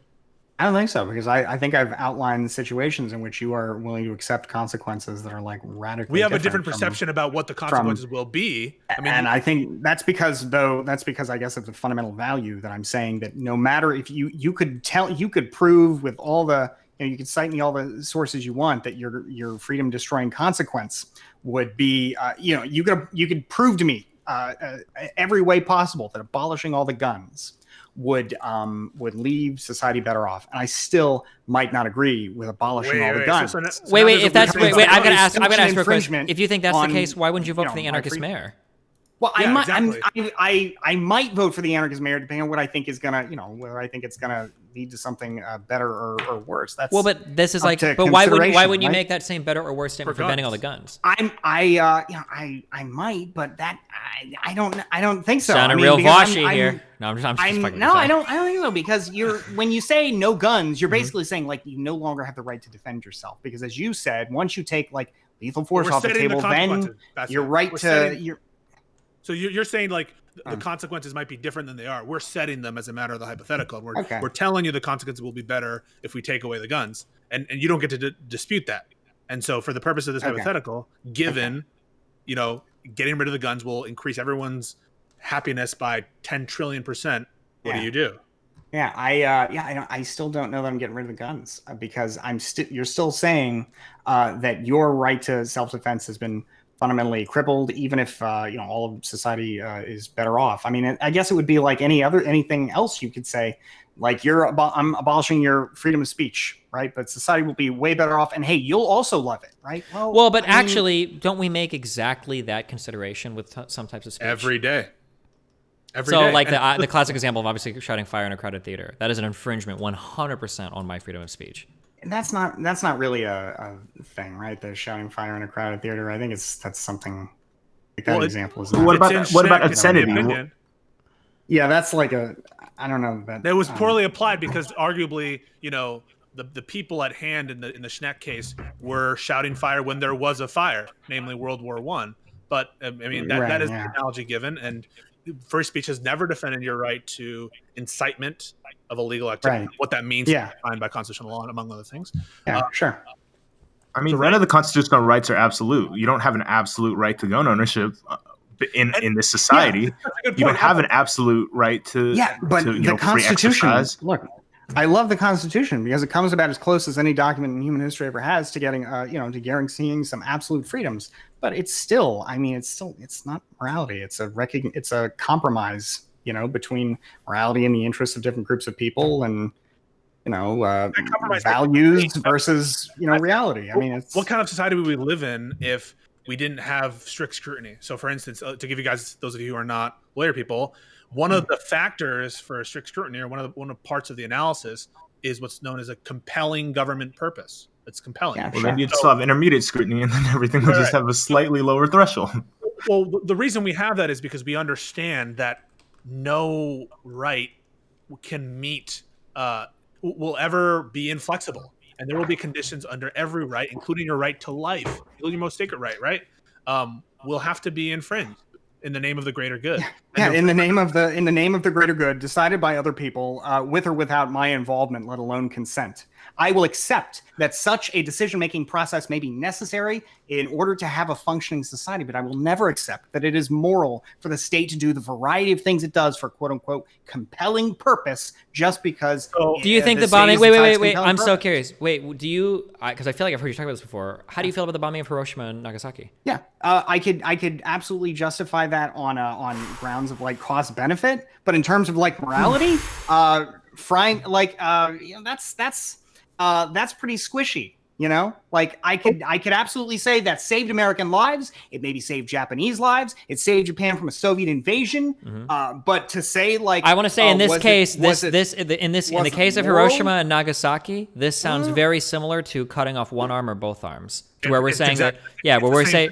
Yeah, well, it's exactly the same, right? Yeah, because so we're saying here that the bombing of Nagasaki and Hiroshima, that was actually good because it prevented other harm. Now, it's not really good because we don't want to nuke anybody, but like if given only two options, choosing the lesser worse option is the good choice. Right. Yeah, but I guess this just goes back to the original point though. Like it's still like a moral wrong. I mean, think about everything that goes into the bombing of Nagasaki, for example. Like first of all, the bombing of Nagasaki done by a state to citizens who are also victims of the fact that they were marshaled without their consent into a state. I mean, I can't come to some conclusion that the bombing of Hiroshima and Nagasaki under again the fundamental individual morality I'm describing here was moral. I can only describe it as being a better or worse choice than the alternative. But to say that it was like a moral act when it was basically a bunch of people who never did anything to me being bombed because of their association with a state that made war against the state with which I am associated with, again without any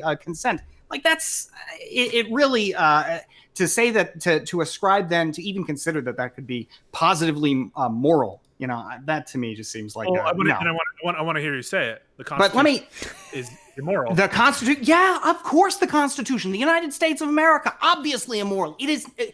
This isn't like some kind of gotcha. If he said the state is fundamentally immoral, then the United States. Just to be clear, the United States comes closer, of course. Yeah. So Bastiat's argument would be like the Constitution is absolutely immoral, but it's the least immoral of all the other forms of like constitutional governments, right? And just to be clear. I'm a consequentialist in the sense that I'm willing to lose some utility for the sake of, utility for personal freedom, but that fundamentally has limits based on the extent of society's ability to exist at any given point to support those freedoms, right? Like I'm making all these compromises because I'm trying to preserve freedoms, right? Not because I'm trying to maximize outcomes for my neighbors, but because I'm trying to fundamentally preserve this thing that I value so much, my individual. So one more question. All right. Given the same situation, would you have bombed Hiroshima and Nagasaki?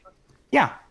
Okay, so then everything that's driving your decisions is the cost benefit analysis, and that's it. And so whenever we're talking, I think that I just appeal to that, and that's what's going to drive you. Now, here's the difference, because I view the act as fundamentally immoral. All right. And I think that is an important thing to remember, because if you view it as not fundamentally immoral, but as a positive good, I think in practice what that means is that you make it easier to justify more aggression, more destruction, more of the horrible things that we've seen throughout human history done and perpetrated by states. Some would argue you just did that. What do you mean? Some would argue that what you're offering here, which is essentially, acknowledging something as bad, but ultimately you had to do it anyway, is no different, better, or it may be in many cases worse than me just outright saying that's what we're doing. Because you're not changing your behavior based on what you've identified as the moral wrong here. And so all you're doing really is pretending and having pretense that you care about something when you're actually.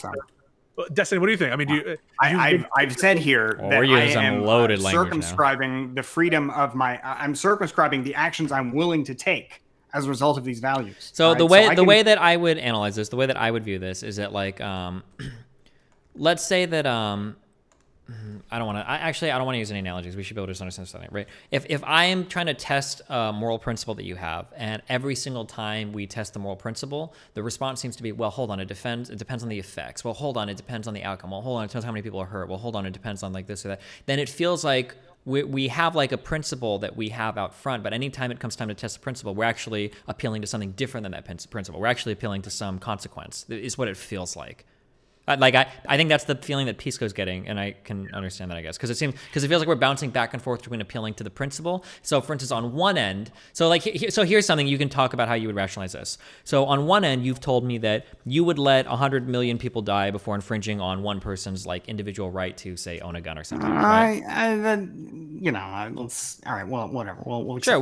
That was a very strong statement that you owned earlier. Now, to be fair, Pisco owned that if you could enslave some minority of people and it would like demonstrably make everyone else on Earth better off, he's like, okay, yeah, I would buy that, right? But no, so obviously neither of these things are going to happen. Owning one thing isn't going to kill 1 million people, right? I understand, I agree with that, right? But you said you would defend that. But then on the other hand, you would also defend the bombing of Hiroshima and Nagasaki. Now, it seems to me like if our principled position was like we ought to do what we can to avoid infringing on people's like individual freedoms or liberties to the maximum amount of what we can do, it seems weird then that we would engage in some form of moral calculus to figure out whether or not Nagasaki and Hiroshima were moral. Because it felt like it was a principle thing, but now it feels like it's a consequentialist, like, well, let's see what caused the most amount of harm thing.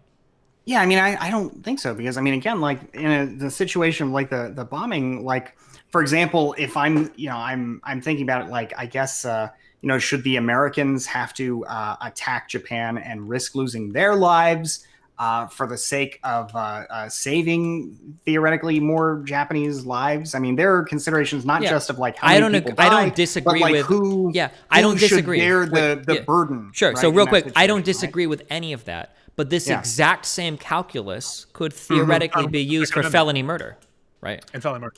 Sure. I mean, I guess I can see, like, if you're saying like if you're saying that this stuff always comes down to consequence, I mean, and that this form of consequence is informed by values, but it's still consequentialism.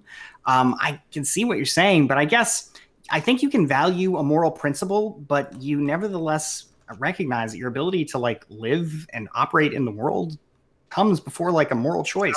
If the consequence of me like not stealing bread is that I starve, I'm going to steal the bread, even though I know it's immoral. And I don't think I have to come up with a reason why it's immoral. I'm going to do it because I don't want to die. In that case, we could very easily augment our moral statement with something that makes that permissible. So for instance, I don't think it's okay to steal for some greedy or selfish end that isn't like for the existence of my life. And I think most people would actually agree that that's moral. Most people that are opposed to stealing would probably say like, yeah, stealing is wrong. Well, except of course, obviously in the case where like your life depends on it. The rule of thumb, but I would say that stealing, as with anything, is morally neutral, and sometimes you'd be a moral monster not to steal.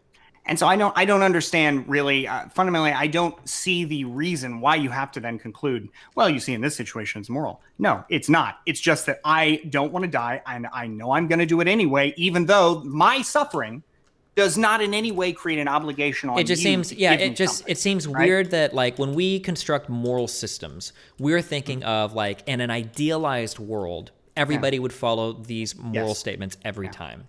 But if we find that, like, pragmatically, we have to violate something consistently, even hypothetically, we have to violate this consistently over and over and over and over again. Well, it seems like we've constructed a moral system that even in an idealized version is impossible to live up to. The idealized world does not exist. It's actually worse than that. The idealized world does not exist. It cannot exist. Sounds like the idealized world is just one thing that we use to help guide our moral system. But to talk about an idealized world, I mean, there is no such world. I just want to say it's probably a lot worse than what Destin just said.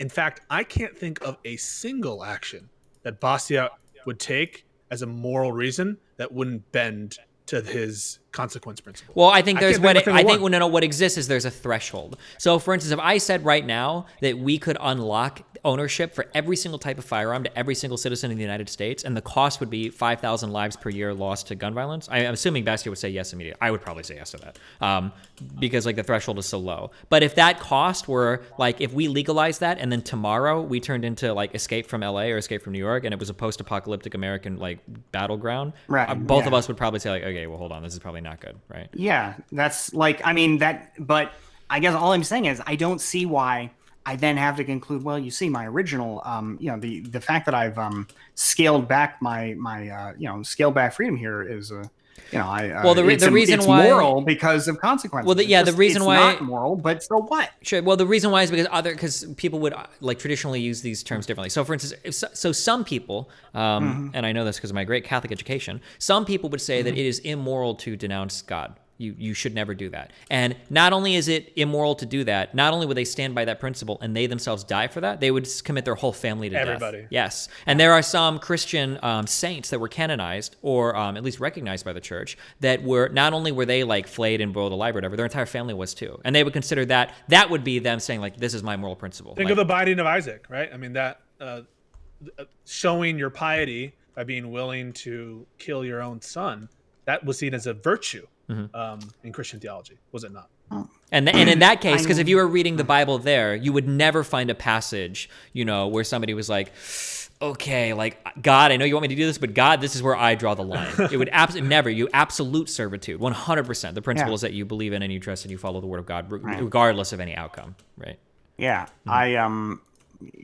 well, so I'm sorry, am I like that? You're saying, or the problem is you say you're like that, or what Pisco is saying is that you're claiming to be like that. You're basically saying I will do whatever God asks me to do, no matter what happens. I will always follow the word of God. And then God is like, all right, Isaac, I'm gonna need you to go up that mountain, and I'm gonna need you to kill your son with this knife. And you're like, hold on, that's my son, dude. Okay, it's like, okay, well, it doesn't feel like then that our base principle. It feels like there's something deeper that we're appealing to. Is what Pisco is saying. I guess I'm saying that every time I accede to some kind of infringement on my freedom, I am accepting that as a matter of like utility, not because it is morally right. And I think it's like an important distinction. Under protest, right? You're like, absolutely. Actually, that's a good way to put it. Like, wait, what's the analogy? I'm sorry, I missed it. So all of these actions, I'm always paying tax under protest. Like any kind of baseball, state compulsion. Right? You can dispute a bad call by an umpire, right? And you can say, we're playing this game, we're finishing this game out under protest. It seems like Bastiat's entire decision-making process is sort of... With respect, Apples, I don't think that's what's going on here, because Bastiat is not saying, I disagree with the call, but I'm just going to keep playing. He's saying, I kind of disagree with the call, but really, I would have done the same call. No. I get what you're saying. Like, I disagree with the call. All right, I'm gonna keep playing. What I'm saying is the fact that I have accepted some kind of compromise because I don't think that there's any kind of reasonable alternative. I don't. All right, all right. Well, can I? I was saying goodnight to Apples, sorry, because he was saying goodnight. I wasn't trying to cut you off. Oh, okay. Good night, Apples. All right. Okay. Good night, Apples. It was good talking to you.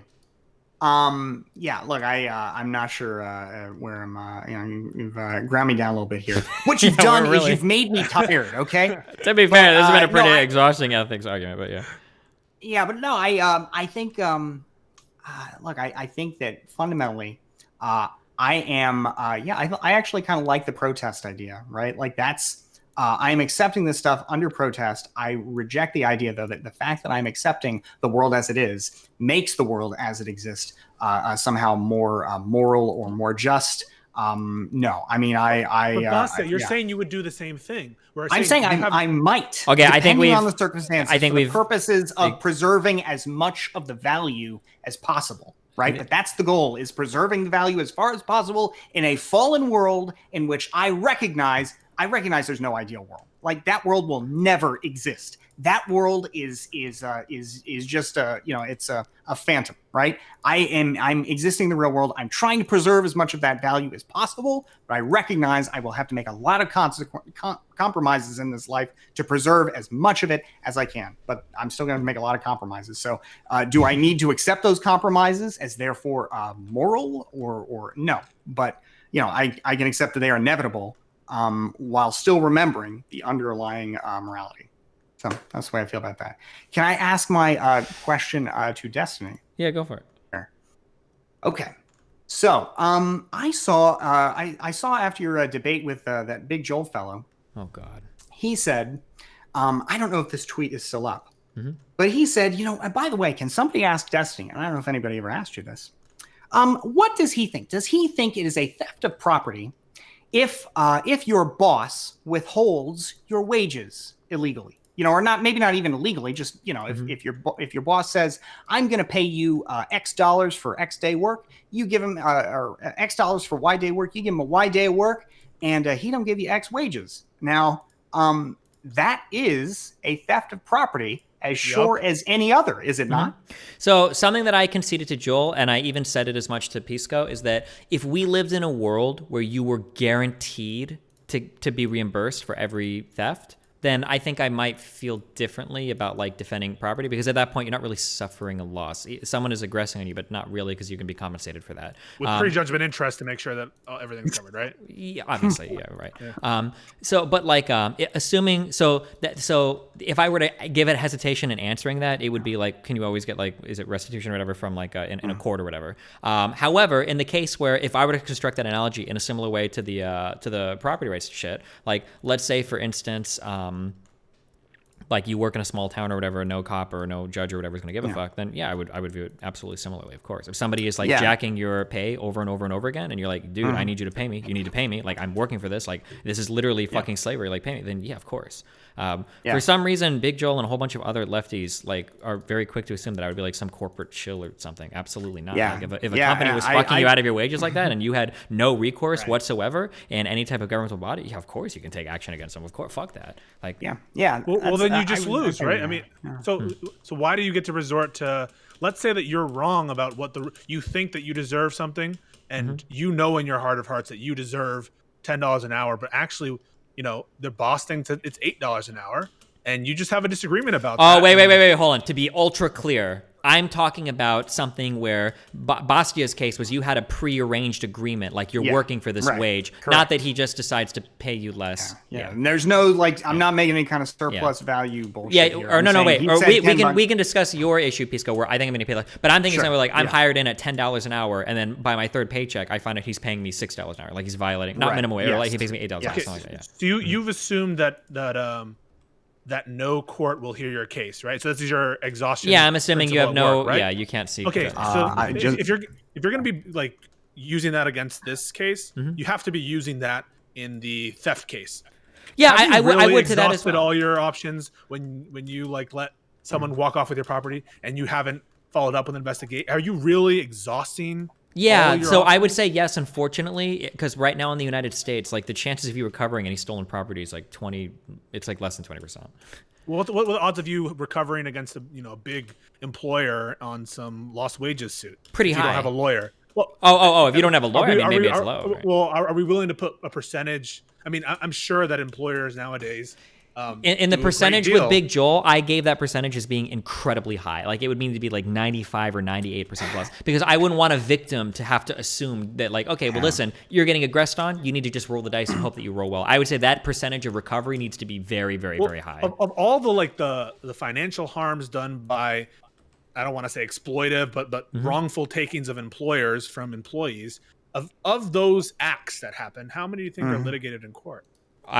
My estimate would be a slim minority of those. Exactly. Yeah. So if the question is, who has a more realistic shot at Wait, hold on real quick, because I feel like you're doing a whole lot of work to build up something. I would just instantly agree with this. If there was a case across, because I'm thinking of two absurd hypotheticals. On one end, or I'm sorry, an extreme hypothetical. On one end, you've got bosses that are engaging in wage theft across an entire country. And then on another end, you've got people that are killing bosses that are engaging in wage theft in the entire country. I would prefer the latter than the former, because in the latter, they're being aggressed on, of course. Because they're being aggressed on. When I say aggressed on, like somebody is like making a positive action to take something from them. Although technically it's negative because they're withholding pay, but like we would say it's a form of theft, right? But it's like okay, but all that's happened in either case is if there really is no legal recourse in the case of the wage theft, society has just decided that your claim doesn't matter. And society just gets to win, doesn't it? Well, that's different. Right? Like society has decided that your claim doesn't matter. There could be a wide variety of reasons why wage theft isn't litigated incredibly well. It might not be that society's made the decision. Maybe they just haven't had. Well, I guess you could say if they decide not to fund it because they can't win that battle in Congress, has society made that decision? They've decided not to do. Either haven't spoken about it, or hold on. I'm sorry.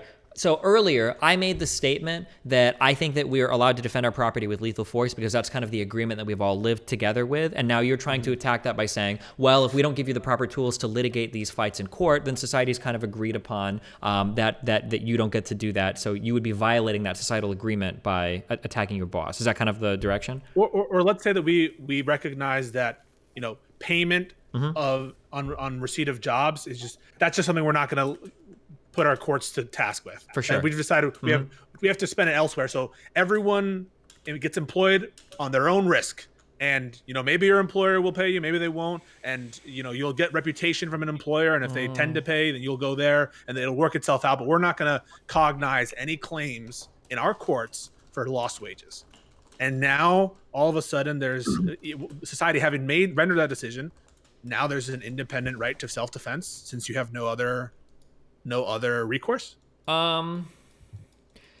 So the answer to my second question is yes, or the answer to that question is yes, but I would amend the beginning. I think that there is a difference between society deciding they're not going to do something and society not being able to do something because they don't have the means to do so. I think that there's a measurable difference. So, like, assuming that we had infinite money available for the courts, or somehow lawyers could work for free, or they grew on trees or something, I think that 99% society would have a system in place where there would always be restitution for victims of wage theft. Always. It distorts so imagine they said this is a policy choice. It distorts the free market, and we want employers to engage in wage theft. Well, to be able to have whatever kind of relationship they want with their employees, we want them to have all the power, and we want them to. Okay, well, if that was the case, so let me preface this by saying that I think this hypothetical is very far removed from the world, but then I would say that no, you can't enact violence because this is part of the agreement that you live in being in the society. Much the same where, like, if you lived in a commune with a whole bunch of other people, am I using that word correctly? Is commune like where everybody kind of lives together and shares their property and shit? I keep saying commune. Yeah. A group of people living together and sharing possessions and responsibility. Yeah, if you lived in a commune with people, you don't really have the right to kill somebody for, like, sitting on your couch or sitting on your bed because it's all shared property. That doesn't make sense at that point, right? So it sounds like law is really defining your morality here. And if I think that... Wait, hold on. Wait, you and me argued this against Bastiat earlier. Wait, so, but now you're taking the opposite position. I'm not saying the law is defining your morality so much as I'm saying you can have a moral value to follow the law. But that doesn't mean your morality is changing with the law. That just means that your morality is going to tack on to following a particular law. It's moral to act in a certain way based in accordance with how other people are going to act. And how other people are going to act is going to be in accordance with the law. Okay, so I think it's immoral. So separating the law, I think it's immoral to implement a system where there's deadly self-defensive property because I think it leads to worse outcomes. Okay, I can understand that, sure. Why don't you agree with that? Because I think putting people... Yeah, okay, now I'm gonna give you a big Destiny one, okay? Are you ready? Yeah. Okay, sorry, this is gonna be a hard one, okay? I'm sorry, I'm bringing out the R word, okay? I'm so sorry to do this to you, okay? But I'm curious how you respond. I have an employer. Okay, let's say that we could prove, it was provable, demonstrably proven, that anytime you fight off rapists, you increase the likelihood of either you suffering harm or some innocent bystander suffering harm. Would you compel victims of that to say, like, listen, if somebody is sexually assaulting you, you just need to endure that because the outcomes are going to be worse if you defend yourself otherwise? The way you're defining it, it would be true of anything. Yeah. It would be true of murder. Exactly, yeah. But that's just the foundation of my morality. So all you're doing is, in some sense, tautological. You're defining or it's circular. You're saying something that's good with the premises. Yeah. And so my response to that is yeah. And so all that matters is the outcomes of it. Sure. Okay. So the only reason why I'm begging the question here is because you legitimately are only looking at, like, the pure outcomes here, right? So I think that okay. So it feels to me like because maybe you might be able to move me off of this, or maybe I don't.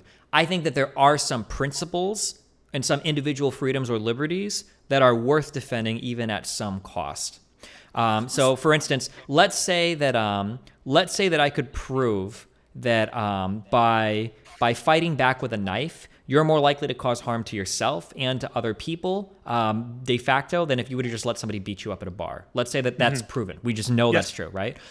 Even if that were the case, I would still defend a victim against an aggressor's right to take that route of defense if they choose to, because I wouldn't compel them to submit themselves to some harm at the hands of an aggressor that has no reason to do so. I would say that even... Amen, buddy. You've defined harm. You've said already that there's more harm by the actor using the knife. So any amount of harm by the aggressor, the only thing that it's automatically less harm. And the only thing that changes is the identity of the harm. Because I think that decision should be left up to the victim, should be left up to the person being aggressed on. But you're already, I mean, why? My question is why? I mean, you're already pricing in whatever human autonomy gain there is from that feeling of being in control, you know, because we're determinist or we're acting like a determinist. That's already priced in when we talk about outcomes. When it says more harm, I'm including the harm of feeling like you're out of control. I'm including maybe a reputational harm of not being unable to do anything. All that's priced in. And so once you've done it, there's just a bigger number on one side and a smaller number on the other. How can you ever say that the smaller number wins? Well, hold on, because now you're being circular. Because you're buying me into your system by automatically assuming that right to liberty or whatever, that harm is not being outweighed. Fungible. Well, yeah, but I wouldn't agree to that, right? I would say that the liberty of one person might be worth the life of two robbers. I might make fungible that. though. I mean, everything's fungible, right? Everything is reducible to something called utility, however you want to define it. Right? Yeah, it must be to some level, right? Because I think you should have a right to defend yourself against a robber, but not with a nuclear weapon, right? Yes. So there must be some level. We're comparing apples to apples. Yeah, but like that. If we're going to do that, then in measuring those utils or whatever, right? I'm gonna say that personal liberty or that right to not be aggressive or the right to defend yourself, that is significantly higher for me, whereas it sounds like that's a zero or no cost for you. Okay, so then all we're doing is measuring utility, and we've put a different price tag on that, whatever you want to call that, autonomous freedom. But when you start the conversation with saying there's more harm on one side, I have to assume that whatever that autonomous freedom value is lower than. Oh, sure. So when I say more harm, when I speak of harm, I guess I'm not really weighing in that other value, because traditionally we wouldn't say it. But I mean, I could do that obviously if you want. Okay. Yeah, let's do it. I mean, okay. Yeah. Well. Okay. So then in this case, both of us actually agree on every single thing. The only thing right now that we disagree on is assigning utils to personal freedom. In reality now, right? So in reality now, you think that there's some non-negligible utility that people derive from this feeling of autonomy that would be taken away were we to take away their right to deadly self-defense of property. And just to be clear, my number here is 1. Pisco's number is 0, and Destiny is somewhere in between. Between 1 and infinity. I think there's some value there too. I agree that there's. I mean, so like for instance, I would legitimately say, and I would even feel emotionally okay with this, if somebody is coming to rob you for your wallet, and it was 3 people, and you know that all they're going to do is they're going to take your wallet and they're not going to hurt you or whatever, I think that person should have the right to deadly self-defense for all 3 of those people. That person should never have to submit themselves to the will of an aggressor when he's going to be the victim of a crime by other people that are like. Well, you haven't thought about. You're ignoring the consequence on the end of that. So you're limiting your notion of morality to the case in front of you of these individuals, but you're unwilling, I think, to see or recognize that in 10 years things might be different, and these robbers, might have a change of heart and affect society in a positive way. Now, we laugh and we scoff, and that's never going to happen, but there's a real cost there. That might be the case. But they also might not. They might become worse people. They might become horrible people. And they go on and they might rob somebody else. I don't. The thing is, regardless of whether any of that is true or false, I don't think that's for the victim to bear. Yes, that's for the state to bear. But you cannot now go to a victim-centered perspective where the victim always wins, because you've already conceded that there are many, many cases, an infinite amount of cases, when the victim must lose in the situation. And in cases where there's necessarily like an unbelievably high threshold, sure. So like if you're being robbed by like 10 million people, you probably shouldn't kill 10 million. So why appeal to the victim-centered nature of the moral problem before you, instead of appealing to what we're really talking about here, which is harm? I mean, that's all we're talking about. So things like autonomy. It's not even. Yeah. So the harm we're disagreeing on right now is whether or not there's harm that happens by infringing on a person's autonomy, right? Okay. Yeah. So I think there's and I think there's a great deal of harm there, and you seem to think there's negligible or no harm there. I think there's a great deal of utility from just speaking your problems out loud and being heard. So I would of course recognize, even though I think that free will is an illusion, there is a positive gain from this illusion, probably in some respects. We have to act in a certain way. Yeah. So I would acknowledge that there's a utility there to be considered, but I see the harms, and I feel like you don't see the harms. I gotta say, no. I mean, I see the harm. What? It sounds like you're saying submit to the mob if it's big enough. If it's big enough, reasonably so. I think you have to. I don't. So, for instance, here's something that I would say, right? It should probably never happen that somebody is like farming somebody's organs without their consent, right? That's probably something that should never happen. Never? Why do you say never? Hold on. I'm sorry. When I say organs, I mean because even if you're going to save 5 or 6 people, it's probably not going to kill somebody to harvest their organs. It's probably unethical, right? However, are either of you guys familiar with HeLa cells? HeLa cells, no. So there was an African American lady who sells. Yeah. And she had her property stolen from her. Stolen. Mm-hmm. They stole her blood, and they found out that I guess her cells are unique in that they either divide infinitely with no lifespan, or they do something very Henrietta Lacks. They do something very unique that where they're infinitely used for studying now, and it's an amazingly positive thing. Right. So in this case, you're stealing from somebody's autonomy, but you're benefiting millions of people. I'm sorry. Billions of people potentially with the research from that. In which case, I would have to concede at this threshold that her autonomy being violated is probably worth it here. Sure.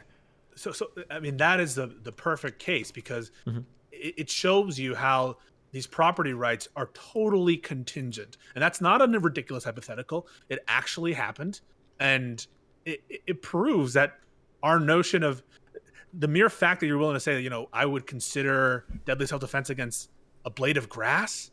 It's totally inconsistent with the other side of the equation where you're saying, I'm willing to concede it. I'm willing to accept a theft if it's good enough for society. How about if I don't see there being enough for society? I just don't see there being a good for society where we're allowing people to just steal from others and forcing the victim to just stand and watch that. I just never see that to be a good. I never see that to be a worth unless there's an unreasonable amount of people on the other side. So I guess if you go to steal somebody and you bring 100 human shields with you to stand in front of you or something, well, that's different. What if the property is valueless enough, right? I don't like that I'm on Pisco's side here, but I don't look. I mean, I don't see how the numbers can really change it because I think your point is so powerful that look, you cannot say that you must morally submit yourself to the harm other people do, but then you add to it. Well, I mean, if it's enough, I mean, that just what's the point of the initial principle? If you are okay, stop. That's it. You're about to trigger the fuck out of me because you dance back and forth on this fucking infinitely. Okay, so you need to calm the fuck down right now. Okay. But there's a difference. That's why I'm arguing You're saying it's moral to do it. No, that's why I said because in any normative framework, we are essentially going to be moving through different whether I don't give a fuck what any fucking ethics professor says. There's no way that you can just be one of these things. I don't believe it. No, there is no such thing as a true strict deontologist. There's no such thing as a true strict utilitarian. That there's always going to be some funging on the extremes in both of these. In my opinion, I think that's going to be the case. Now, that being said, where were we? We were talking about endlessly robbing blades of grass, and how, as a rule, I mean, you've said. So let's. Do you think it would be totally unreasonable for somebody to, let's say, destroy your entire yard? Do you think that you could defend it there in terms of property rights? You have a right. Deadly self-defense and an ex-party way. Let's say somebody is going to come to your yard. You have nothing else, and they're going to. And let's say that you spent 2 years. Okay, you picked every fucking weed. You've gone through 8 seasons of this. Not. Yeah, no deadly self-defense. Why? Because I would utilize the court systems. And no. Okay, stop. I'm saying that you can't get restitution via the courts. This person is going to do this in a way where it's either you have to let them do it or you stop them with deadly self-defense. Do you let them do it or do you? It is ethical to, if what's happening here in terms of the self-defense rule or the property rule has been decided by a utility maximizing system or one that has institutional competency that's decided that my claim is meritless, I shouldn't go out of that system, right? If I agree with the system at base that America isn't a failed state. Well, sure, but let's say the system would punish this person, but otherwise the cops just won't get there in time, which is reasonable. I think that's a reasonable assumption that the cops can't always get there. That's true of all the claims we talked about before, of copyright claims, of trademark claims, of if I steal money out of your bank in 2 seconds, and I see you on the street, but before I think I heard Bastiat talk about how he thinks imminence is this worthless concept in self-defense. Right? Yeah, I mean, basically that. I mean, again, I would never have a system of law that recognizes that. But yeah, I think that again, it's just more arbitrary line drawing. Destiny has said, right, property claim and notice and no other alternative, that equals death by my hand, and I get to decide using my conception of what property means and what my rights should be. That seems to me immoral. I mean, the institutionally competent actor to decide upon those claims is society. And if they have deemed that your claim is not meritorious, or they can't get to it because they don't have the resources, then you just lose. You know, yeah, I don't. Well, sorry, this is you and Destiny. Where were we at? Well, I think the question is ultimately institutional competency. Do you want? You've already noticed the evidence problem, which is at the end of the day, we have one person's testimony about that property, right? Yeah, which is you a don't problem, think that leads to tons of injustice in this world? Yeah, think about all the police cases where you only have one side of the story. It's a or even mess. self-defense cases, of course. Yeah. Correct. It's a mess the whole time. We don't get the testimony from people because they're dead. It's a huge problem. We need to only use self-defense, only encourage self-help, and think about this. No due process, right? Bastiat waxed eloquently about the rights that you have inherent to you and how they should be defended, and we shouldn't let other people take them arbitrarily. I agree, as rules of thumb. And now this totally sanctioned killing by the state in terms of self-defense for not the most needed cases. And you might say, well, in some cases this property is equivalent to life, and maybe it is in some cases, but we need to make rules that comport to the general trend of how things work. And if in general, most property-related thefts aren't life or death, then we need to make our self-defense rules comport with that reality. Well, sorry, Destiny, what do you think of that? No, fuck that shit. Yeah, the problem is that, like, well, here, so I'm curious, I guess, then, to test this particular thing. In the cases of where it comes to aggression on an individual, if we do decide, like, and let's say that we're moving now into bodily harm, but we're deciding not in cases where they're going to be killed, but we move into some forms of bodily harm. Do you think that at that point, that person is obligated to endure the bodily harm, knowing that? Why not? No, because I think the threat of serious. Well, it depends what kind of bodily harm. If it's serious bodily harm, then no. If how are we defining serious here? We define it together with case law, with strong lawyers. Ooh, okay. Now I'm gonna insist that this is still reasonable. Okay, but now I'm gonna make this a bit more complicated. What if you don't know if they're gonna commit how intense the bodily harm is gonna be? How do you make that determination? Uncertainty is a factor to take into account when determining the reasonableness of the threat.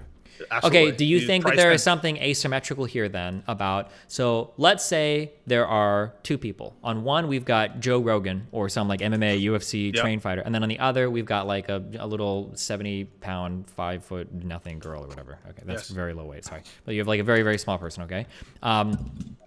Does Joe Rogan... Different rules. Absolutely. I mean, it's so in almost all cases, Joe Rogan loses the right to lethal self-defense because we would place like a burden on him if somebody attacks him to where like, okay, well, maybe you can deal with an offender. Maybe you can deal with aggressive. How do you think we do it now? I mean, it's well, I'm not appealing to the system now as is. We're talking like... the system now works because it relates to... Who does it work for? Well, my issue here then is ethically, is that like, let's say that both people are getting attacked, but now one person is holding a knife, right? And they neither knows it. The girl is fine every time because she can always act lethally immediately because she might not have the means to otherwise. But you're forcing the more capable person. He has to take his life into his own hands now and potentially risk that and gamble that as a punishment because he's more physically adept. Any given case of something being unfair or unwise, I'll grant to you that, it's unfortunate in this case that in many cases that you can't resort to self-help because of some rules of thumb or some bright line rule that we've established. The same is true, by the way, I know this analogy is often used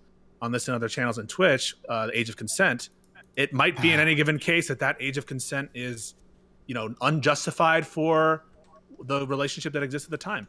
But nonetheless, we enforce it because on average, it works. And that's the choice it's the same choice that we give up, certain freedoms of owning nukes in society. It's the same bargain that we have certain rules that when applied to individuals will be unjust. But when applied to society as a whole, they are just. Do you think the individual resisting the unjust application is doing something immoral by resisting it? Like if the police are going to enforce an unjust law on me, They should lose. They have the right. No. Yeah. If I say fuck courts, you have no fucking right to tell me to go to court, buddy. If the cops are going to try and beat me in the face, hey, look, again, I would never do this because this is never a situation where you're going to win. But do I not have the moral right to resist the police? No, you don't. Okay, and that's I guess the fundamental difference here. I am never going to concede, and I don't know who would. I don't know why this is necessary. Concede that I have to sit there and tolerate injustice. I am willing to done against me. I am willing to concede. I am willing to concede that it is a terrible idea. But at the end of the day, the police have no moral authority. They are just another consequential thing. Them having a badge doesn't give them moral authority. So I understand. So all of this involves, I think, a premise, which is the system is working reasonably well, right? That we're not into some horrible tyranny. And so I don't really know why that matters either. No, because otherwise, then I could see, then you'll give me an example of you should never resist authority, and then I would say something like, well, no, in some cases you resist authority. Yeah, so, but like if it doesn't work for me, it is failing for me 100% of the time. So like, why do I care about the effects for other people when it comes to my moral right to resist? So you're just saying basically in certain situations, you are really, I guess, just any time if the law says it, you just gotta suck it up. Cop pulls you over. Equiment here is saying like it's better to sue them after. Yeah, I agree from a practical perspective, but the fact that it's more effective, that doesn't mean that you are being immoral by resisting it. So hear about this, Bastiat. You're pulled over by the police, and you believe that you don't need a license to drive. Yeah. This is all just an immoral construct. It's all theft. So, what right does this cop have to, by force, tell me to get out of my car, tow my vehicle, and bring me to jail? They don't have a moral right to do it. No, not should. You have the moral right to. That doesn't mean you should. You never should in existing society. It's a terrible idea in every sense, but that doesn't mean you lose the moral right to resist aggression. Wait, here, I want to test this actually. I'm so curious how you feel about this, right? So if there is let's say we'll go full BLM. There's a black guy and he's being aggressed unfairly on by the cops. They call him a piece of shit, call him the N-word. They want to beat the shit out of him and throw him in holding for the night for no good reason, right? In this case, and I believe I've been consistent with this, I would argue like, take it, deal with it, and deal with it in court, because that's how you maximize your chance of surviving. 100% you should every time. But morally or ethically, I don't think I'm going to condemn somebody for not submitting themselves to the abuse. What do you mean by that? So what I'm saying is like there are things that you can do that might like maximize your chances of like survival, but I don't know if I would say you're ethically compelled to take the choice that maximizes your survival. And then I'm going to like condemn you and say you committed a moral wrong by fighting against like what you perceive to be as an injustice, even if it means you might introduce more harm to yourself or the officers that are being. Well, ethics is defined by the cost of society as a whole, correct? Wait, let's say that one more time. So ethics is defined, in my view, by net good for most amount of people, correct?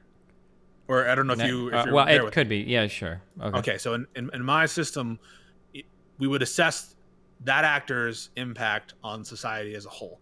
And so if it is the case that resistance provokes a greater conversation about racial injustice, which leads to positive effects, of course that would be justified. If it doesn't do that, and if it ruins rule of law, then it wouldn't be. It would all be contingent on what happens or what we think the likely outcome will be. Obviously, it's very hard to do in real time. Sure. Yeah, I understand what you're saying. I don't know if I would agree with that. I think I would support a person in like ethically, like if you want to, like I'd say you're a dumb fuck. Actually, because this is the take I gave on the Rittenhouse thing. Actually, like, well, I know that we disagree on like whether they should or shouldn't be allowed to defend, but like for Rittenhouse, I'd say like if you really want to go and you want to defend your fellow city's property with your gun or whatever, if you know the business owner and you want to defend their property, like by all means, like ethically, I guess like you're in the right to do it, but I think it's really stupid. I don't think it's good to do it. Or like DACA recipients. This is an example I gave a long time ago. Let's say you're a DACA recipient and you're living in a Republican administration and they're trying to roll back your protections and export you out of the country. I think that there are arguments there that you can enact some sort of like force against people that are in charge of that. I wouldn't recommend it. I don't think it's a good idea, and I think it doesn't maximize your chances of success. I don't think that this is true, because what if it turned out that this DACA resistance, this deadly force used by DACA resistance, provokes greater animosity towards immigrants, and all of a sudden people revoke the DACA status, and it just results in horrible net outcomes as it probably would for DACA people. Yeah, I understand what you're saying. We're about to run back through the same argument that we had before, where I would argue that even though that sucks, there's a moral agent in between the DACA recipients and the people like going crazy and a lot. Like they're making that decision to do it. So I wouldn't saddle the DACA recipients with that penalty. That's not their fault. It's somebody else's, is what I would say, I guess. Yeah.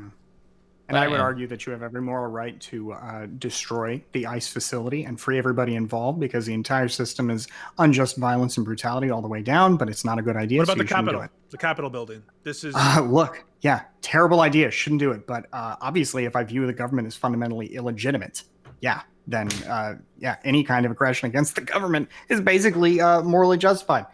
Is it a good idea? No. Does it lead to better outcomes? Wait a second. No. Hold on. But obviously, if I'm saying the entire state is built on aggression and violence, I can't say, well, you see, when these MAGA people I think are disgusting fascists do it, well, you see, I don't like them. I don't like them. So their aggression is wrong, morally wrong, right? Yeah. No, I'm accepting. What if a bunch of Congress people died?